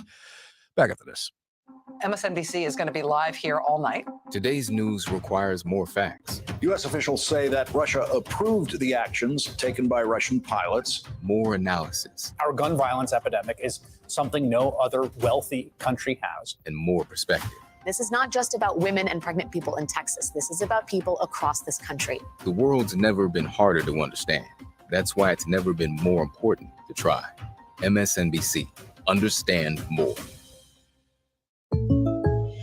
Jake from State Farm here to answer your what ifs. What if I need a policy, but I just can't choose? An agent can help you choose. At State Farm, we're there for your what ifs. Like a good neighbor, State Farm is there. Call or go to statefarm.com for a quote today. Stay tuned to Fox PHL The Gambler for the latest CEOs you should know. My name is Amy Cowperthwaite, the CEO of Avkin Incorporated. Comcast Business, powering possibilities. It's a fact, Jack. Gary Barbera is back with his big Auto-Palooza. Get ready, Freddie. Employee pricing plus 0% financing back at Barbera. You don't love it? Bring it back. Dan Stan, that's the plan from the man. Philly, South Jersey, I'm talking to you. Are you listening? We're ladies and gentlemen serving ladies and gentlemen. You don't love your new deeply discounted Dodge, Chrysler, or cheap Jeep? Bring it back to Barbera. Hank, take it to the bank. Lee, can't you see? Get your butt to Gary Barbera's #1 Chrysler land, #1 Jeep land, Borbeck and the Boulevard in the great Northeast. Low employee pricing, 0% financing. You don't love your new car? Bring it back. During our big Auto-Palooza. Is Barbera the best? Hey, Les. Boy, I guess. Tax eggs and $422 fees on approved credit with proper down payment. Call or click 1-800-Barbera.com for details. This is Coach Sirianni. Is Barbera the best? Boy, I guess. Go Birds! Is your check engine light on? Let our professional parts people scan and diagnose the problem for free. Stop by O'Reilly Auto Parts. O'Reilly Auto Parts. The free iHeartRadio app covers the sports teams you love like no one else. Catch the latest breaking news, plus the upcoming NFL season's just around the corner. And iHeartRadio is your official podcast partner of the NFL. Make the iHeart app your go-to to stay up to date on all things in the sports world. Download the free iHeartRadio app today. Shop the best deals of the summer now at Lowe's. Freshen up your home inside and out with buy one, get one 50% off on select interior and exterior paints and exterior stains via Lowe's gift card rebate. Plus, save big on select patio furniture and accessories with up to 50% off. Lowe's knows July 4th savings. Lowe's knows home improvement. Offers valid through 6/28. Selection varies by location. While supplies last. More terms and restrictions apply. See Lowe's.com/rebates for details. Ready to take control of your phone plan? Well, then you better take that next turn to a Verizon store. Because my plan from Verizon is the kind of control we all deserve. Get exactly what you want. Only pay for what you need. Get my plan at your Verizon store today. Cloudy skies tonight with some areas of light rain and drizzle. Overnight low 64. For your Friday, plenty of clouds around again. We warm things up to 80 degrees. It'll be humid with some scattered showers and thunderstorms. Temperatures 84 on Saturday, 87 Sunday. Both days, a few showers and thunderstorms. Keep that umbrella on hand. I'm meteorologist Cecily Tynan with your 6ABC AccuWeather forecast. This report is sponsored by STEM. Humans can do a lot of amazing things. Fighting bugs? Ew, a bug, get it! Isn't one of them. STEM is powered by active ingredients found in plants to fight off bugs safely and effectively when used as directed. STEM, rooted in nature, optimized by science. Fox Sports Radio, The Gambler. Now, total traffic for Philadelphia. Heads up, we've got a crash on the Bluebird northbound. Traffic's calling 95 to Media Swarthmore. The right lane's blocked southbound Bluebird. That's Jan approaching Broomall to Media Swarthmore. Watch for delays on the Schuylkill. Westbound Jan Fair out to Girard to Montgomery Drive to Belmont. Eastbound stop and go Blue Route to Belmont. Montgomery Drive to South. The Vine Expressway tied up both ways. Schuylkill to 95. 95 and northbound Jan Broad to the Walt Whitman. And crawling Girard to the Betsy Ross. We have to exit for the roadwork. South of 95 crawling Academy to Cotman. All right, to tell a total traffic. This report is sponsored by STEM. Humans can do a lot of amazing things. Fighting bugs? Ew, a bug, get it. Isn't one of them. STEM is powered by active ingredients found in plants to fight off bugs safely and effectively when used as directed. STEM, rooted in nature, optimized by science. Are you suffering from seasonal allergies? Because you're not alone. Experts say pollen season started earlier this year and will last longer, and that folks who've never had issues before are feeling miserable. I'm Martin Hoke, inventor of Navage, the world's only nose cleaner with powered suction. Over 3 million people use Navage to pull saline in one nostril, around the back of the nose, and out the other nostril, helping to flush out allergens, mucus, and germs. Navage helps clear your sinuses quickly and naturally. But what about other people's experiences, like Miss Clement? Quote, I chose Navage because of my persistent allergies. Navage works. While using it, I cut back on allergy meds and occasional shots at my doctor's office. Unquote. That's one of over 120,000 reviews with a 4.6-star average written by people who use Navage to breathe better, snore less, and feel healthier. Stop suffering and try Navage today at Walmart, Walgreens, CVS, Rite Aid, and Target. Navage, N-A-V-A-G-E, clean nose, healthy life. Are you a business owner, CEO, or responsible for marketing? If you are, iHeartMedia can help you reach your goals and find new customers. We reach more consumers in your target area than anyone else, and we can give you access to those potential customers more cost-effectively across radio, digital, podcasting, and social. We'd love to show you how iHeartMedia can work for you. Get started today at iHeartAdvertising.com. That's iHeartAdvertising.com. What's up? It's a Target trend alert. New swim has just arrived and it's sunny weather approved. If you're into bikinis or one pieces, high waists or cutouts, they're the perfect combo of trendy, flattering, and affordable. That's right. And there are so many cool styles with gorgeous details. These suits have macrame, crochet, wood beads, pretty shells, and more. Totally a luxe for less vibe. Yeah, so dive in and shop this Target trend without the spend. At Lowe's, we're always bringing pros more ways to save. Right now, save $100 when you buy the Flex 24-volt brushless impact driver kit for just $99. That's 50% off the original price. Plus, you'll also find Southwire Romex Simpole 250-foot wire for just $109. Lowe's knows savings. Lowe's knows pros. Valid through 7/20 while supplies last. O'Reilly.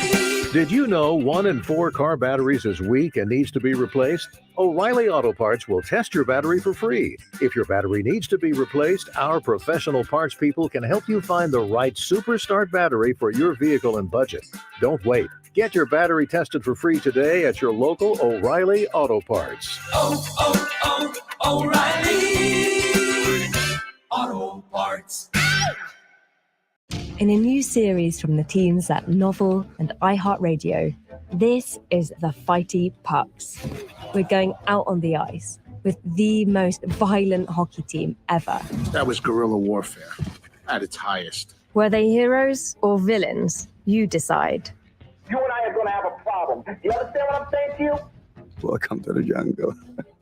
Listen to the Fighty Pucks on the iHeartRadio app or wherever you get your podcasts. Your home for Villanova basketball is WDAS and WD27 3D.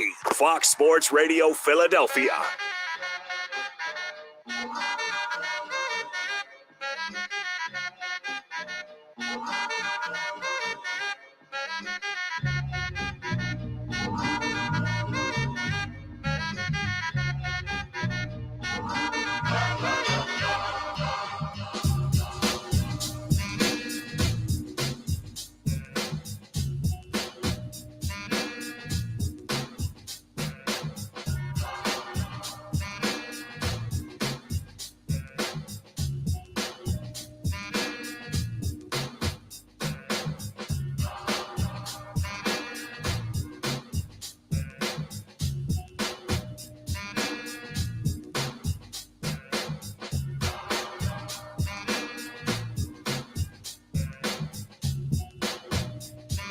Let's go. What do you say now? It's the Daily Take, a 5 o'clock hour. John Jansen, Sean Brace. Hello.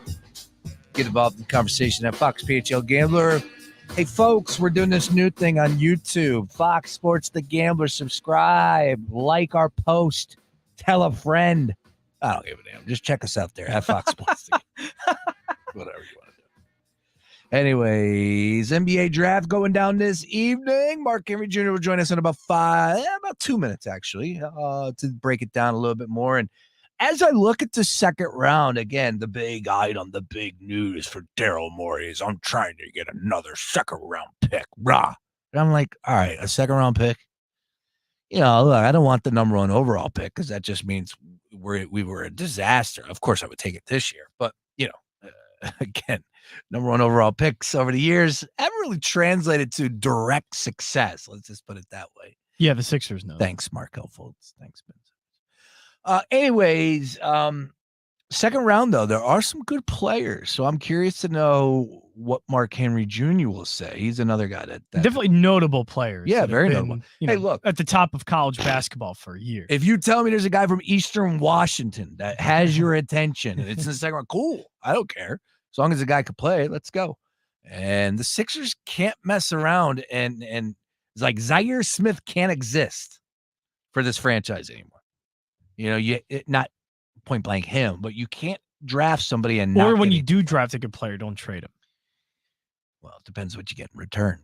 Because I'll tell you what, Tyrese Maxey, you can get Damian Lillard. Sorry, Tyrese. All right, I was more talking about Mikal Bridges. Oh, gotcha. Yeah, that was the one. All right, as I said, Mark Henry Jr. join us in a little bit.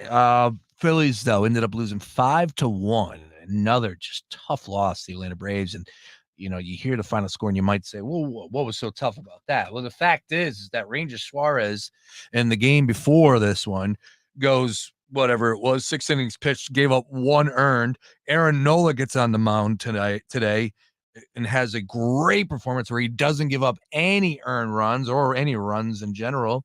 And you got 2 starts from Ranger Suarez and Aaron Nola where they gave up a combined total of 1 earned run, and you got 2 losses. That's amazing. Yeah, that's a tough pill to swallow. So that is where we're at right now. Nice little reset. And as I said, if you would have told me that before the series, I'm saying they win both of those games absolutely easily. 100%.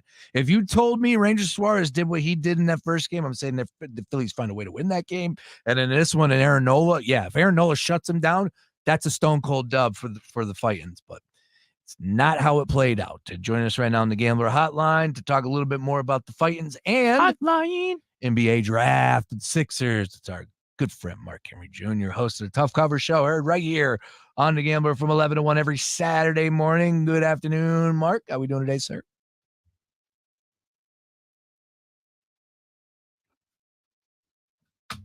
Hello, Mark. Hello, Mark. I was just talking on mute like an absolute moron. Oh, that's all right. Hang on. We'll start. And join us on the Gambler Hotline, Mark Henry Jr. Good afternoon, Mark. How we doing? I'll repeat the joke I just told on mute, but I don't know about you guys, but I'm throwing the towel in on the season. 13-4 in the last 17 games is not good enough. Phillies are done. Put a fork in them. They stink, right? Is that what we're doing? Well, no, we don't. Is that where you are? Like, hang on. I know what you're doing. And Mark is a guy that gets buried in the timeline.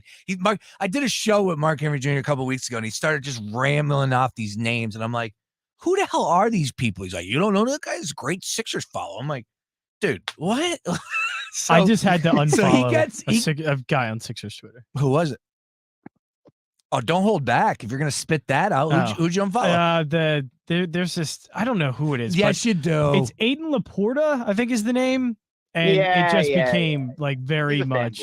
Yeah, it was bad. I don't know. Don't know Laporta. Anyways, enough of that. Let's talk to Mark Henry Jr. right now. And my point is to you about the Phillies, Mark, is that I'm with you, but this was a series at home against the Atlanta Braves, and I just wanted to see them come away with the dubs, and you get starting pitching like they did, and I'm concerned about these bats right now. Bryce Harper not hitting the home runs. Like, it's not all sunshine and daydreams, right? I mean, it's not no sunshines and daydreams. We're 13-4 in the last 17 games. Fair. I think that if you looked at it over a month-long sample size, that we've had probably a top 3 lineup in baseball over the last 17 games. But yeah, the last 2 games have been concerning. I've been the one shouting from the mountaintops that if there is anything to be concerned about with the Phillies, it's the lineup. It's not the rotation, and it certainly isn't the bullpen. Even if they've lost those 2 games, you're not going to win games and that you don't score. If you don't score a run in the first 9 innings of a game, you can't really. I mean, we can all get as upset as we want about Kyle Schwarber in left field, and it's frustrating. Like, I watch every game. I'm not going to tell you people to not be upset that Kyle Schwarber stinks at the outfield and they keep putting him out there. But realistically, we scored 0 runs in 9 innings today. Like, so yeah, Kyle Schwarber bats too as well. He also hits, right? Not today. Yeah, definitely. Well, yeah, I mean, he's been. I think he has the highest OPS in baseball this month, maybe. But yeah, he's definitely hasn't been good the last 2 days. Yeah, I think that there are reasons to be concerned to a point about the lineup, but I mean, concerned doesn't mean like let's doom tweet for 3 hours during the game today, like half of Philly's Twitter did. And I thought that, by the way, not to be like fan who complains about officiating. Okay. I think Ramon de Jesus should be investigated for his performance today behind the plate. It was an absolute travesty. I put scorecards notifications on my phone. I cannot wait to see how that game is graded tomorrow. There were balls that were way outside of the zone getting called strikes for them. And then Nola, specifically one in the second inning, was an 0-2 count with 2 outs. He threw the best pitch he's thrown all year. 2-seamer, started inside, backed its way inside, middle of the plate, not even touching the zone, like squarely in the zone. They start walking off and the ump calls it a ball. Ramon de Jesus, fire him into the sun. And by the way, people are going to be like, oh, you're complaining about the umps. You lost 5-1. It was 0-0 at the end of 9 innings. With first and second, Kyle Schwarber took a pitch on a 1-1 count that was about a foot below the strike zone. They called it a strike. Big difference with that count being 1-2 and 2-1.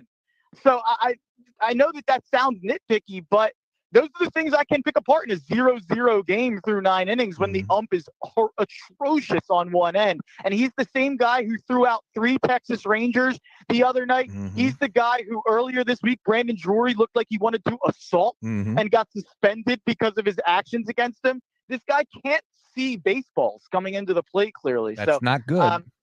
Not to turn this into an ump conversation, because I know no one wants to do that, but I'm not concerned about the Phillies outside of wanting them to get a bat. And even with that, like, I don't want them to go get Paul Goldschmidt. Just use like the number 7 prospect and go find your, the Braves found their Eddie Rosario once upon a time. They found their Jock Peterson once upon a time. We got Brandon Marsh last year. True. Make a move like that. Like, go out and get like a solid player. I don't need to do the Philadelphia thing where we demand that every player that's ever available has to be our player. Every free agent in the NFL has to be an Eagle. How we get on the phones, or every player that comes available, Daryl should trade for, and every player that comes available, apparently Dombrowski should trade for. I'd like, I'm watching these other teams in baseball that are good, that are winning a lot of games, and then they're bringing up prospects in the middle of the year that are top 5 prospects, and it's like, oh, now we have this to be excited about as well. I'd like to do that, maybe. Like, let's keep a couple of our top flight prospects. Let's not sell everything for every shiny new object that comes around because we lost 4 of the last 17 games and we're frustrated. So I continue to be annoyed with Phillies Twitter and Phillies fans. Well, yeah, and again, I look at you often, Mark, and I know you get fired up on the timeline. Right, you're in the mud a lot. And I'm concerned sometimes for you, but I am definitely concerned. He's a big boy. He can hold his own. He can do his thing. But again, people are just negative across the board on social media. For crying out loud, they're telling jokes about these guys that died at the bottom of the ocean. It's just a bunch of jackals online. Anyways, let's keep it moving here. Phillies, though, bottom line is this, right? Like, this is a good team, as you pointed out with the record. Look. 3 weeks ago, go back and listen to the show. I was yelling about consistency from the starting pitching. Right now, you have to give thumbs up across the board, right? From the starting pitching standpoint, with Ranger, the way he's been pitching, Aaron Nola has had his moments, and then Wheeler as well. I think he's going to have an even better second half. Bullpen's been pretty damn good. Am I wrong to believe that the bats are going to figure it out? Yeah, I mean, I don't think you're wrong to believe that, because we saw it for the last 2.5 weeks before the last 2 games. True. And And I know everyone's going to heighten the importance of Braves games.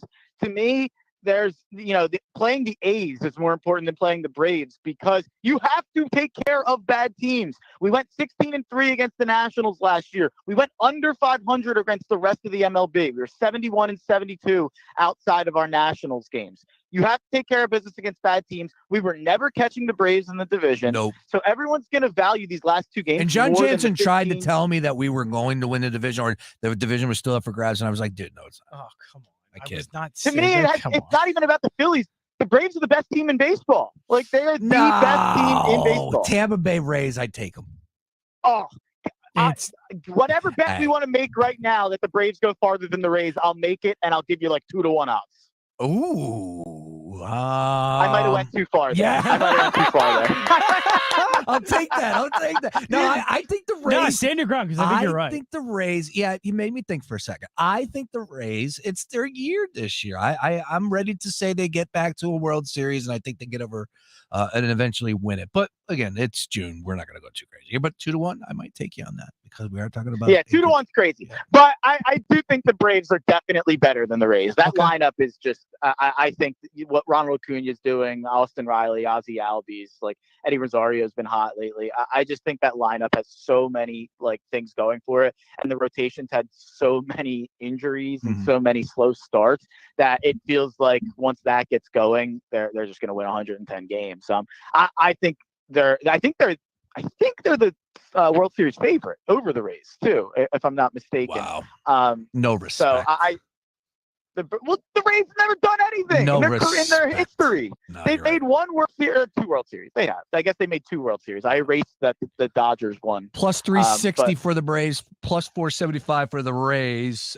Dodgers plus 650. The Astros 10-1. Excuse me. Hey, Nick Pacone checking in saying you're preaching. We don't get that often. Nick Pacone showing you love. Me and Nick Pacone are boys. I mean, we were tweeting about wrestling earlier. I can't wait to be on the SummerSlam stream with him in a couple months. We didn't let him know just yet, though. Yeah, kind of behind the scenes, but that's all right. That's all right. I'm sorry. No, it's all right. It's coming your way. August 5th, baby. SummerSlam. Oh, yeah. Man, look at Mark Henry Jr. trying to spoil just spilling the beans. I realized as soon as I said it that was not exactly the most theatrical introduction of nobody knows. Wait, news things leaking about wrestling? Nobody knows, but we're going to be doing something big coming August 5th. Looking forward to that. All right. Anything else from MLB? When we were texting earlier, you were like, I don't really have much on Major League Baseball. Let's talk about the Cincinnati Reds because we did hit on that one in Philly Debatable. And hey, Mark, I gave you credit too because you were 2 weeks ago or last week 20-1 very early and I looked at it and I said I wanted to hate on it, but then I just am. Nobody blows you away in that division. And I'm still saying it right now. Mark, yeah, you got 20-1. I think 14-1 is even when you were flexing saying, guys, get on it. It's now down to plus 350. Mark, I'm still saying take it. I think the Reds win this division this year. The Reds are never going to lose a baseball game again. I think they're just going to win the next 110. No, I'm joking. But it's unbelievable. I mean, this is one of the best bets I've ever made, even if it doesn't cash, I feel like. They literally, they immediately went gambling. on an 11-game winning streak. I love gambling. I put a 20-1 future in, kind of just throwing it off the top of my dome after Ellie De La Cruz was stealing all the spotlight. And you look at the rotation and it's like, wow, they've got some arms. Like, it's not like Abbott's been really, really good. Green's been really good. Lodolo's hurt. Ashcraft's hurt. Like, they've got guys on the IL who are going to come back and help this team. Like, Votto just got back. So I am extremely confident that the Reds are going to win this division. I like it at plus 350. This team's got it, man. I don't know what it is, but it's got it. Like, they just figure out a way to win. They hit the ball when they need to. They hand the ball to their aces and they go out and get innings. And I've been so impressed. And yeah, I mean, I've just never put in like a 20-1 future with a team that's immediately went on to like rip off 11 straight. The only thing I can think of that's at all comparable, I remember I had a future on, people don't want to give any Deshaun Watson props out there, but did him and the Texans win like 12 straight at one point? or 11 straight one year. I think they put in a future when they were like 1-3 or something. Sure. And then they went on a crazy run. It didn't end up catching, but that's the only thing I can compare to this, or the St. Louis Cardinals run that where they won in like 20 of 22 or something. But yeah, the Reds have been they've been my darling for the past 2 weeks, and I'll be tracking that 20-1 ticket the rest of the summer. I feel like I've got, another team in baseball this summer to go with the Phils. I'm all in on the Reds. And you guys know, I'll go all in on a non-Philly team, like if they're making me money. People remember the Miami Hurricanes basketball team. People remember Marquise Noel and Keontae Johnson and Kansas State Wildcats basketball team. I have these runs where I seem to be able to find some future. So another future that I did put in, I think about a couple days ago, I don't even know where it's at this point, but I think they've lost. I think they're 1-2 since I put the future in. I have Phillies plus 1,400 to win the NL and plus 3,300 to win the World Series. I think also minus 110 to make the playoffs. I put a unit on each of those about 3 or 4 days ago. As far as rookie of the year in the National League side, Carroll's having a great first half. I don't know. Does that continue? I mean, De La Cruz is 6-1. I think there are some other names out there that are intriguing. Is this award already wrapped up in your mind? Where you at? Yeah, I think it's definitely wrapped up. Corbin Carroll, he might mess around and get himself into the MVP conversation in the second half if he continues hitting the way he has. That's funny you said that, because he is the second.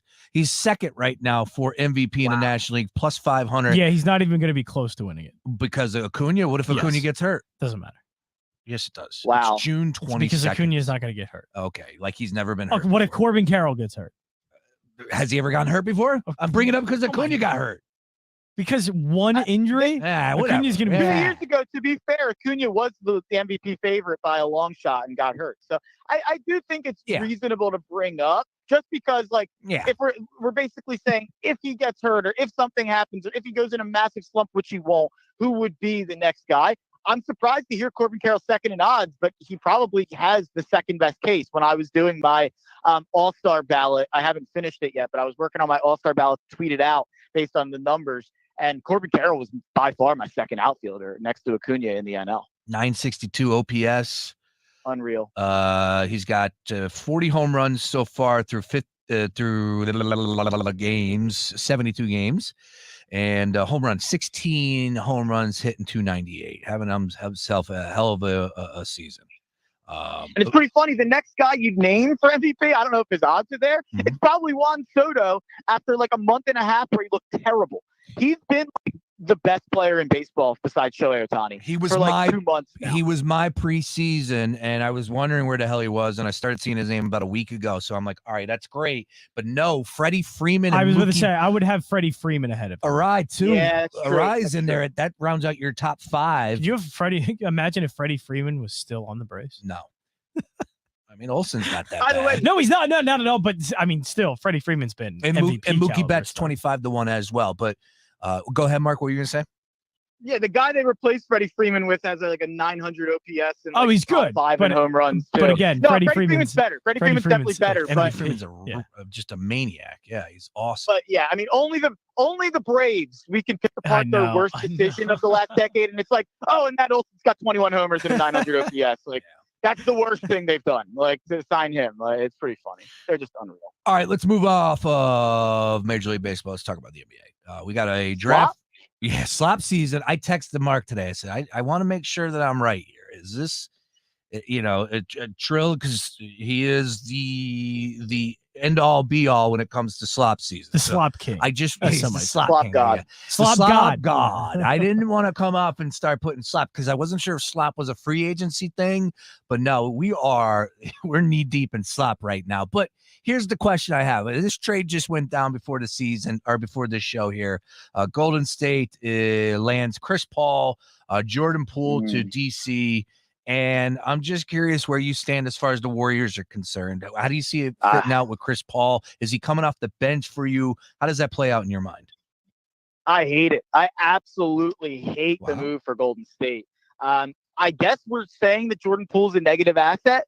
I am not a Jordan Poole guy, but that guy was pretty helpful in an NBA Finals run 12 months ago. Yep. Like I get the contract. Like, I get all of it. He's inconsistent. He's not my type of player, to be quite honest. But, like, we're treating him like a negative asset that we have to attach picks to go get the washed up carcass of Chris Paul. Like, he is a corpse at this point. Like, Chris Paul, we like wrote him off during the playoffs last year. Even when he was healthy, we were like, I mean, the Suns have like 2 NBA players and Chris Paul, who's been terrible. And then Chris Paul got hurt and they started playing better without him. Like, I thought Chris Paul was a totally different player last year. I'm a Chris Paul guy, like lifetime. Like, I had a Chris Paul poster in my room as a kid. Like, I love the guy. I think he gets treated unfairly a lot of the time in all-time conversations, obviously due to playoff success. And I'm not going to say that there's nothing to that, but I do think he gets disrespected all the time. But he's not that guy anymore. Like, maybe I'm wrong. Maybe he'll go to Golden State and Golden State will just plug him into the machine and he'll shoot way better from 3 and way more often from 3. And he'll be great and he'll be the perfect facilitator they need to get Steph off ball. But it doesn't really make sense to me. Like, are you going to be running like a Chris Paul, Steph Curry, Andrew Wiggins, Klay Thompson lineup where Wiggins is playing the 4? Like, is Steph Curry guarding bigger 2s? Like, I just don't know how that's going to work on the Washington end of things. Mm-hmm. I'm finding myself loving what Washington's doing. They're just blowing it up. Yeah.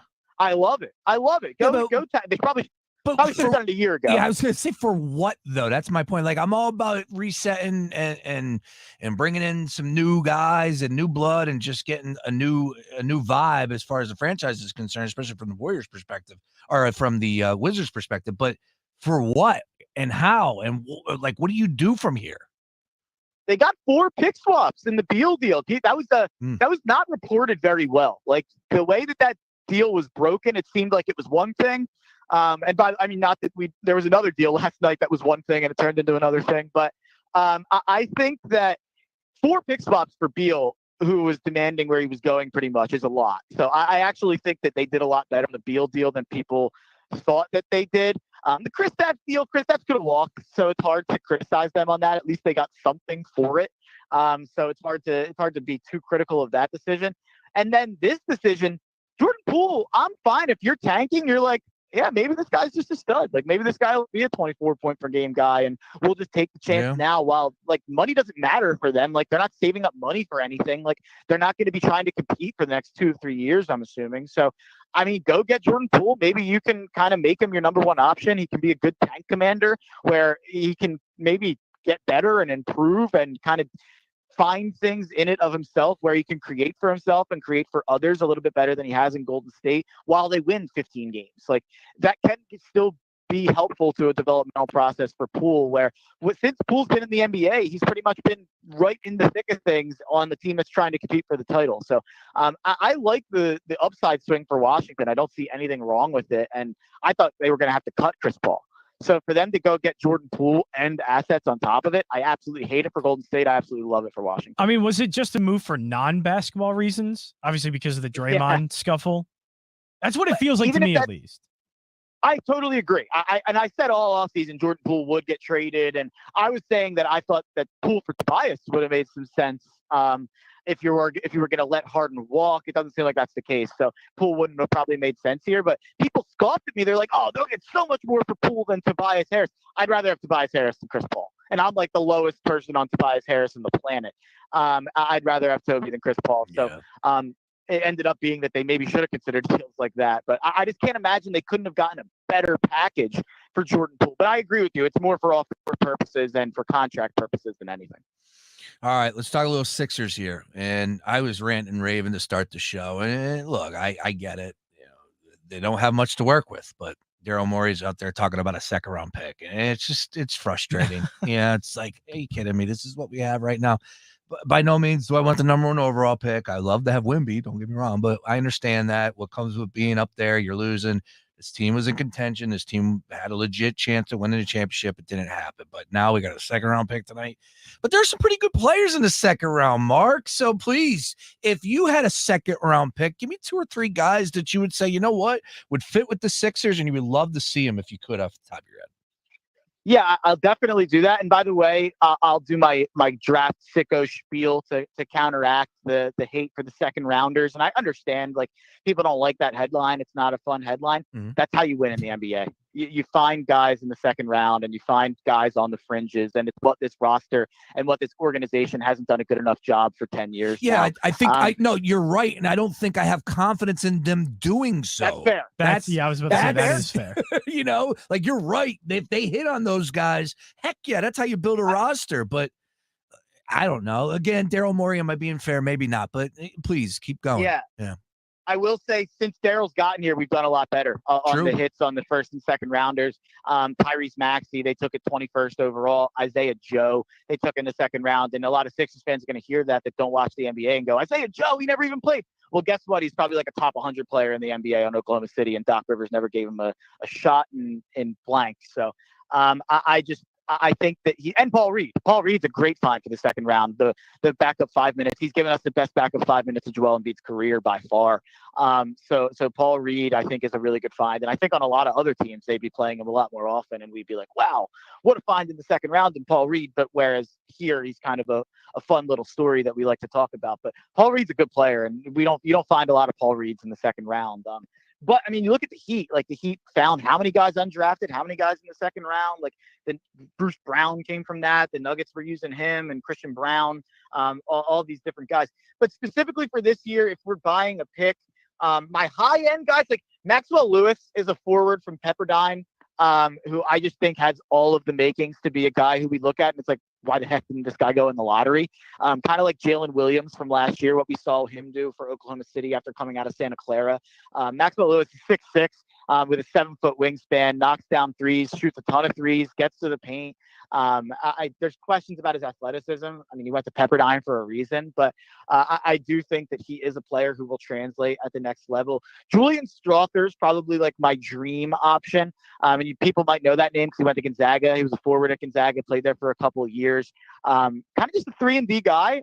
And he shoots a lot of threes. He got better throughout his time at Gonzaga. He's a senior. So I think the Sixers, I think a lot of the time I lean towards the 18-year-olds in the in draft process. Let me make that clear. In the draft process, I lean towards the 18-year-olds and shy away from the 23-year-olds. But from a Sixers perspective, those are probably the guys that you want to look at. You want to look at the 22-year-olds, the 23-year-olds who are ready to come in and compete right away. Because with limited assets to go and find rotational guys, and when you have guys who make as much as Harden and Embiid do and as much as Maxey's going to, you have to find these guys who are ready to come in and play as soon as possible. And that's what a lot of these teams have done a really good job at doing. So Julian Strother would definitely be one of those for me. Chris Murray, probably a first-round pick, but I've seen him mocked in the second as well. It's Keegan Murray's little brother, very similar to Keegan Murray. I would like Chris Murray a lot. Seth Lundy, if we're staying in state, Penn State, I think Seth Lundy makes a lot of sense. And then a guy who I'll throw out there, and I have no idea what he is at the next level, but Keontae Johnson was like a top recruit at Florida. He obviously had the heart issue where he collapsed on the court, went to Kansas State. He was one of the stories of the season this year. Dude averaged 20. The weird thing about Keontae Johnson is not that he's a pretty good shooter from three. He doesn't shoot a ton of it. He almost plays like a back to the basket type of game. And he defends these like big men. Like he defends fours and sometimes even five. Dude's 6'4". I know he's got like a 7-foot wingspan, but it's just hard to understand what he's going to be at the next level. But there's a chance that he's just plays bigger than he is. And I think everything else, like if Keontae Johnson was 6'7" or 6'8", I think he's going in the top 15 picks. Or I guess if you remove the heart concerns as well. But if you remove those concerns and you gave him a couple extra inches, he'd be a top 15 pick. But I think he is a guy worth looking at. One last guy is Marcus Sasser that I'll throw out there. He was really good at Houston. 6'2" guard, just can fill it up and can really defend for his size. There's some athletic concerns, and he's also had a ton of knee issues. So that's kind of why he's not a first-round pick. And, there's always the reasons why these guys aren't first-round picks, but you have to find, the reasons why guys should have been. And I think there's a lot of reasons that Sasser should have been if things would have went differently for him at Houston. So those are some names that I'll throw out there. And obviously, one more name. We want the Funk. We've got to have that Funk, Andrew Funk. The guy was an absolute electric factory in the tournament last year. He can fill it up from outside. You're right. That's funny. I didn't hear that name. That's the first I've heard his name for draft season. He might go undrafted. he might honestly be like a guy you can bring in for the G League or a guy you can bring in on a two-way deal or someone you can bring in undrafted. I do expect the Sixers to be very active on the two-way market tonight after the draft is over. That might be a guy in Andrew Funk, who me and my friends have resorted to calling CM Funk. So we're all in on Funk. I think he is an NBA player. The way he was guarded in college in the Big Ten, like not at a small college, like the way he was guarded in the Big Ten, guys were following him from half court. Like, this is a guy who can't do much inside the arc. Like, he's not very versatile, but he's such a lethal shooter that you have to devote resources to defending him. So I do think he's a good enough shooter to make it work at the next level. All right. Mark Henry Jr., you can hear him every Saturday right here on The Gambler. Tough Cover Radio Show, 11 to 1. Mark, before you get out of here, though, I need to hear your thoughts on Scoot or Brandon Miller. Let's tee that one up for you. I know you got a take on this one. Oh, so yeah. Who's going to I've seen have the better NBA career? Your thoughts? It's not even close for me. It's Brandon Miller. They're in different tiers, and I know that's unpopular. I can't believe I've put myself in the situation on draft Twitter to like Jon Snow pulling out the sword against like everyone that's coming after him, where I'm a one-man army. Yeah. But I mean, he's a bad human being, I think. Like, that's fair to say. Like, and I understand that a lot of people are going to shy away from that. But I'm just about, I don't know what he's like as a person. Like, none of my evaluation is based on the character concerns. It's based on the basketball floor. There's about 6 good wings in the NBA, and there's about like 24 good point guards. So if you're 6'10" and you can shoot the lights out from 3, and you're an elite defender, and you're not a total zero athletically, you're probably going to be a really good NBA player. To me, I think his upside is Paul George. I think there's so many similarities with him and Paul George. And then I think his median outcome is probably a better defensive version, but a worse passing, distributing version of Brandon Ingram. I think that there's a lot of similarities there in the frame and a lot there in terms of how they looked in college. He actually had way better shooting numbers and even better numbers at the rim. A lot of people are very concerned about his numbers at the rim. He blew Brandon Ingram out of the water in terms of Brandon Ingram's freshman numbers compared to his freshman numbers. So I do think there's a lot of comps for Brandon Ingram. And I think the absolute floor for Brandon Miller to me is like Harrison Barnes, if Harrison Barnes was a really good defender. And I know people hear that and they're like, oh, Harrison Barnes, that's a pretty boring guy. He's like a pretty consistent, like $20 million a year, 16 to 20 point per game guy. And if we're saying that Brandon Miller can be 18 points per game with elite defense, guess what? OG Anunoby's being talked about being traded for like 4 first-round picks. The guy's never averaged 17. Jeez. So, like, that's just in terms of the wing depth is so low in the NBA. There are barely any wings out there. And believe me, I'm a Sixers fan. We haven't had one in 20 years. So the wings just don't grow on trees. Guards do. There are so many good point guards. I just have a feeling like as soon as you drive Scoot Henderson or Brandon Miller off the lot, Brandon Miller will immediately be more valuable due to the position he plays. And it's not just a positional value thing for me. Scoot Henderson is being sold as this generational prospect. Scoot Henderson shot 2.7 threes per game last year and made 0.7 of them. And this isn't a small sample size. It was a full G League season. And if you go and watch the tape, he didn't look to shoot threes. So people are telling me how much they believe in the shot and how he's going to be a quote-unquote better shooting version of Ja Morant. Guess what? This guy can't sniff Ja Morant's athleticism or his hops. He's strong. He's a dog. Like, I'm making it sound like I don't like Scoot Henderson. He's a good player. Like, I view him as like a more bulldoggy version of Drew Holiday, or maybe like a rich man's Eric Bledsoe.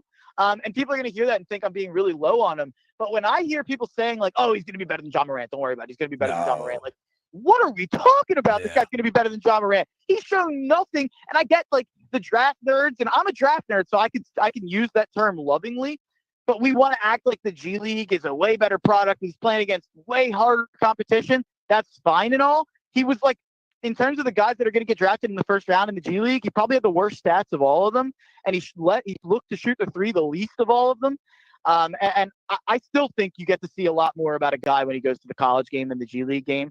I understand that there are merits to getting into an NBA system, and it might benefit you down the line. There might be some developmental reasons, but in terms of evaluating a prospect, I still think you get more out of watching a guy in college than you do in watching a guy in the G League or watching a guy from a foreign country. And I think so much of people being so in on Scoot is because of that, because they're looking at two different playing fields. They're like, oh, Scoot looks so much better. Whereas to me, I think Miller looks better on both ends of the floor, to be quite honest. And I also think that he's playing against in a more telling level of competition than what the G League is, which a lot of guys who are never going to make the NBA. And I get it, that's the case in college as well. But I think that this is, when it comes down to it, I do think it's a positional value question. And I think it's crazy that Scoot Henderson's going to get drafted above Brandon Miller tonight. It seems that's where the rumors are going. And I also think it's crazy, like the NBA draft Twitter, how out they are on Brandon Miller. Like all these guys want to be like, make a name for themselves by putting him at like 8th in the draft prospect group or like 7th or whatever the case may be. And Scoot's 2nd, and they're putting Scoot in the same tier as Wemby. I'm starting to be anti-Scoot, and I'm starting to turn myself against Scoot when I'm hearing he's going to be Shai Gilgeous-Alexander or John Morant, because I think that is so outrageous of a comparison for a guy who has shown so little in terms of beyond the arc. Oh, there's a lot there, and There is a lot. I do agree with Brandon Miller, though, and I think he's a guy with the size, can get to the rack, a hell of a shooter. I just can't pass on Brandon Miller. I think Scoot's incredible, and I look forward to both of those guys ripping it up. But if I had to make a decision right now, Brandon Miller is the guy I would go to. All right, great stuff as always, Mark. You can hear Mark Henry Jr. for 2 hours every Saturday right here on The Gambler from 11 to 1. On the Tough Cover Show, excuse me, not the All Pro Philly Show. That's on Monday. Tough Cover Show. Mark Henry Jr., always great to get you on Thursday, sir. Enjoy the NBA draft. Where you enjoying the festivities at the Homestead? Yeah. I'm actually getting together with one of my best friends who I haven't seen in a while to watch the draft. Nice. So that'll be nice to kind of hope that the Sixers do something to get us excited. What's for dinner? Dinner? I think we'll probably do some pizza in some capacity. Nice. Probably some Safe. pizza. Safe choice. I got fish defrosted in the fridge. Hey, nothing wrong with pizza for a sports. But game. I'm like feeling wings, man. I think I gotta get some wings. I haven't had wings in a while. Oh, you want to go and get some wings? I'm going to Conshohocken. You want to go to Conshohocken? Get some wings? If you're buying. And we'll talk about it. Mark Henry Jr., take us out. I'll take you out with a take real quick, and you guys can talk about it if you want. I like it. Because I saw you retweeted it today, so I forgot to bring it up until right now. There was some talk about the Celtics, stocking up maybe for Dame Lillard and stocking up maybe for the fact that they'll trade Jaylen Brown and some of those picks for Dame Lillard. Take the picks out of the conversation. The Boston Celtics are worse and less scary for the 76ers if they trade Jaylen Brown for Dame Lillard. I'll hang up and listen. Tough Cover Country. Let's ride. Nobody better. Mark Henry Jr., ladies and gentlemen. What the hell did he say on the way out about Dame Lillard and Boston so he Celtics said and Jaylen Brown? So there was a lot there. So apparently Boston is kind of stockpiling these assets to get Damian Lillard. Okay.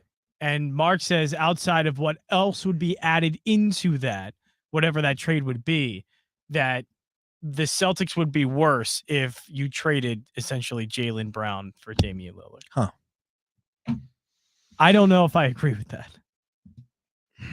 And I like Jaylen Brown. Love Jaylen Brown. But the Celtics do not have anyone that can handle the ball late in games. Like that's been the Achilles heel for Boston. And with Damian Lillard, you would finally have that. Has it been their Achilles heel? Yes. To handling the ball. Like that's the reason why they lost to Miami? Yes. Handling Because the ball? they resort to ISO. They have bad half court sets. Yes. Okay. Well, I can get down with that a little bit. I can get down with that. Yeah, I mean, look, I don't really see end all be all. I think that Jason Tatum can carry the rock up if needed. I agree with you where their half court sets. Very uninspired. Miami made life extremely difficult. Extremely difficult. Defensively, they were just all over them, and it's inexcusable when you have the talent and Jalen. No, I don't think it's a slam dunk because I do think Jaylen Brown First of all, his age. His age has to play a factor in that. Damian He's a younger Lillard player. He's been in Boston. is a badass. He's great. Oh, he's He's fantastic. a badass. But I get that there is a certain strength that Boston has with Jaylen Brown. Yes. And I think the pairing of the age of Jaylen Brown and Jason Tatum, having them paired together for so long, and that I think that is hard to give up on. And I hate to say give up because you'll be getting Lillard, but it is hard to just move on. Tell you what, you remove Marcus Smart. Man, I just saw a Buffalo Wild Wings commercial. Those wings. You remove Marcus Smart and Jaylen Brown in the same. You were changing a lot. You're changing a lot. Agreed. Absolutely. Yep. And you could bring in all these players and have this thought process that if we remain healthy, we're going to be in the thick of it. That's good. We've seen that story happen before. And most of the time, it doesn't work out like how you planned on paper. But again, Tatum is the ringleader. He is the main attraction. So as long as you have Jason Tatum, an MVP type force, I think they'll win games and they'll be perfectly fine at the end of it. But I just think, okay, you remove Marcus Smart. He was a heartbeat, man. And I'm not saying that. That's what they're saying. And he said he was shocked. I saw that quote just pop up in the timeline earlier that he said he was shocked that, it wasn't supposed to him. It was supposed to be Brogdon, and out of nowhere, it was Marcus Smart. And I think the Celtics deserve some credit to get Porzingis and to try something new. But if you're going to remove Jaylen and Marcus Smart in the same offseason, I don't know if that's going to be the recipe for success. But we'll see. All right. Coming down the home stretch here. Other side, we got to do it, man, because last night we saw something from the Philadelphia Union that might be the greatest in franchise history. I think it is the greatest. I will say that. Tell you what that was on the other side. Union played to a 2-2 draw in Orlando City. It's the Daily Ticket. Don't go anywhere. Back up to this. Fox Sports Radio, The Gambler. Now, total traffic for Philadelphia. Pretty packed approaching and across the Walt Whitman into New Jersey down to 42 south at Creek Road. We're jammed up on 42 northbound in Washington Township between Gantown Road and Green Tree Road. Crash with the down utility pole takes out the right lane. 95 crawling both ways approaching the closure points northbound Allegheny to the Betsy Ross, southbound Academy to Cotman. Further south backed up 420 to the Commodore Barry. Westbound Schuylkill crawling past Young to Girard and Jam Boulevard to Belmont. Eastbound Jam Montgomery Drive to South. Large total traffic. This report is sponsored by Verizon. Ready to take control of your phone plan? Well, then you better take that next turn to a Verizon store. Because my plan from Verizon is the kind of control we all deserve. Get exactly what you want. Only pay for what you need. Get my plan at your Verizon store today. Are you a business owner, CEO, or responsible for marketing? If you are, iHeartMedia can help you reach your goals and find new customers. We reach more consumers in your target area than anyone else. And we can give you access to those potential customers more cost-effectively across radio, digital, podcasting, and social. We'd love to show you how iHeartMedia can work for you. From your cell, dial pound 250 and say keyword great results. That's pound 250 and say great results. Stay tuned to Fox PHL The Gambler for the latest CEOs you should know. My name is Amy Calperthwaite, the CEO of Avkin Incorporated. Comcast Business, powering possibilities. O'Reilly Auto Parts Loaner Tool Program offers more than 80 specialty tools. Refundable deposit required. Stop by O'Reilly today. O'Reilly Auto Parts. MSNBC is going to be live here all night. Today's news requires more facts. U.S. officials say that Russia approved the actions taken by Russian pilots. More analysis. Our gun violence epidemic is something no other wealthy country has. And more perspective. This is not just about women and pregnant people in Texas. This is about people across this country. The world's never been harder to understand. That's why it's never been more important to try. MSNBC. Understand more. Are you suffering from seasonal allergies? Because you're not alone.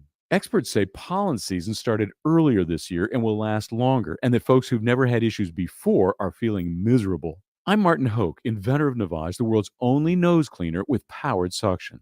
Over 3 million people use Navage to pull saline in one nostril, around the back of the nose, and out the other nostril, helping to flush out allergens, mucus, and germs. Navage helps clear your sinuses quickly and naturally. But what about other people's experiences, like Miss Clement? Quote, I chose Navage because of my persistent allergies. Navage works. While using it, I cut back on allergy meds and occasional shots at my doctor's office. Unquote. That's one of over 120,000 reviews with a 4.6-star average written by people who use Navage to breathe better, snore less, and feel healthier. Stop suffering and try Navage today at Walmart, Walgreens, CVS, Rite Aid, and Target. Navage, N-A-V-A-G-E, clean nose, healthy life. Okay, next time you're at the store, I dare you to not think about the unmistakable fresh, clean scent of Irish Spring.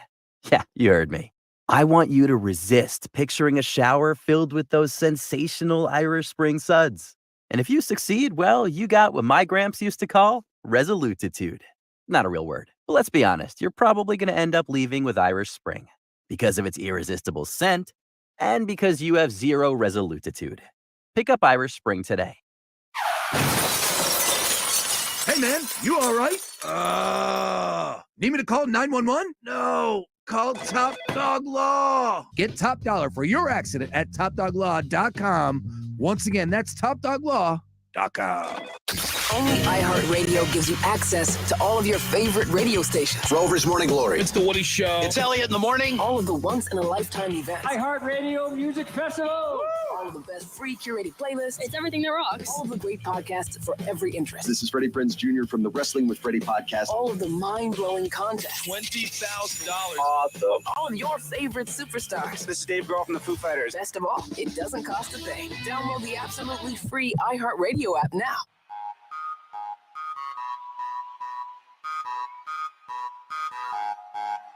You know, that song, you used to hear it a lot on this radio station. No more, though. Well, we're playing it right now. Any other radio stations out there play this jam? I don't know. No, It's a good definitely tune. not. It's a good tune. Well, the Philadelphia Union went down to Orlando City, and we're trailing 2-0. Yeah, 2-0. And next thing you know, it was a 2-1 ball game in the 90th minute, and Jose Martinez, El Brujo, found the ball, basically bounced out to him from way downtown, outside the box, and he hit a goal that just shook the timeline. People were going absolutely berserk. And tied the game, ended up leaving Orlando City with the point. And you're going to say that was the greatest goal you've ever seen in your life? Well, not my life. Oh, sorry. But from Did I a put words Union in? player, from the Philadelphia Union, I think so. Now, there are obviously a few Glesnes goals that could be brought up. The LAFC one, I think there are two LAFC ones, right? Or just one. We do have breaking news. What was that? The temporary roadway on I-95 in Philadelphia will be open for traffic tomorrow. Wow. Can we stop talking about dude running for president? You people bore me with this nonsense. Politics suck.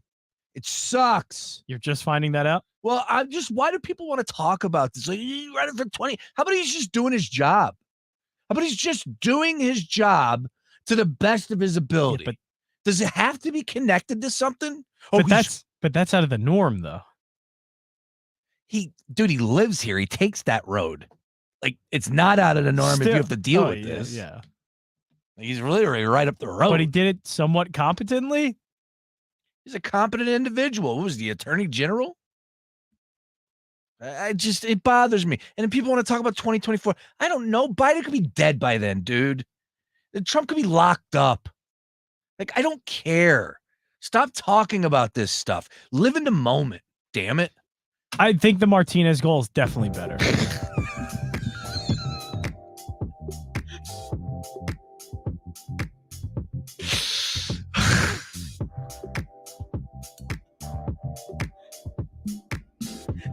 We're out. Peace. Oh, my God. We're getting a cortisone shot tomorrow. I'll talk to you on Monday, kiddies. Peace.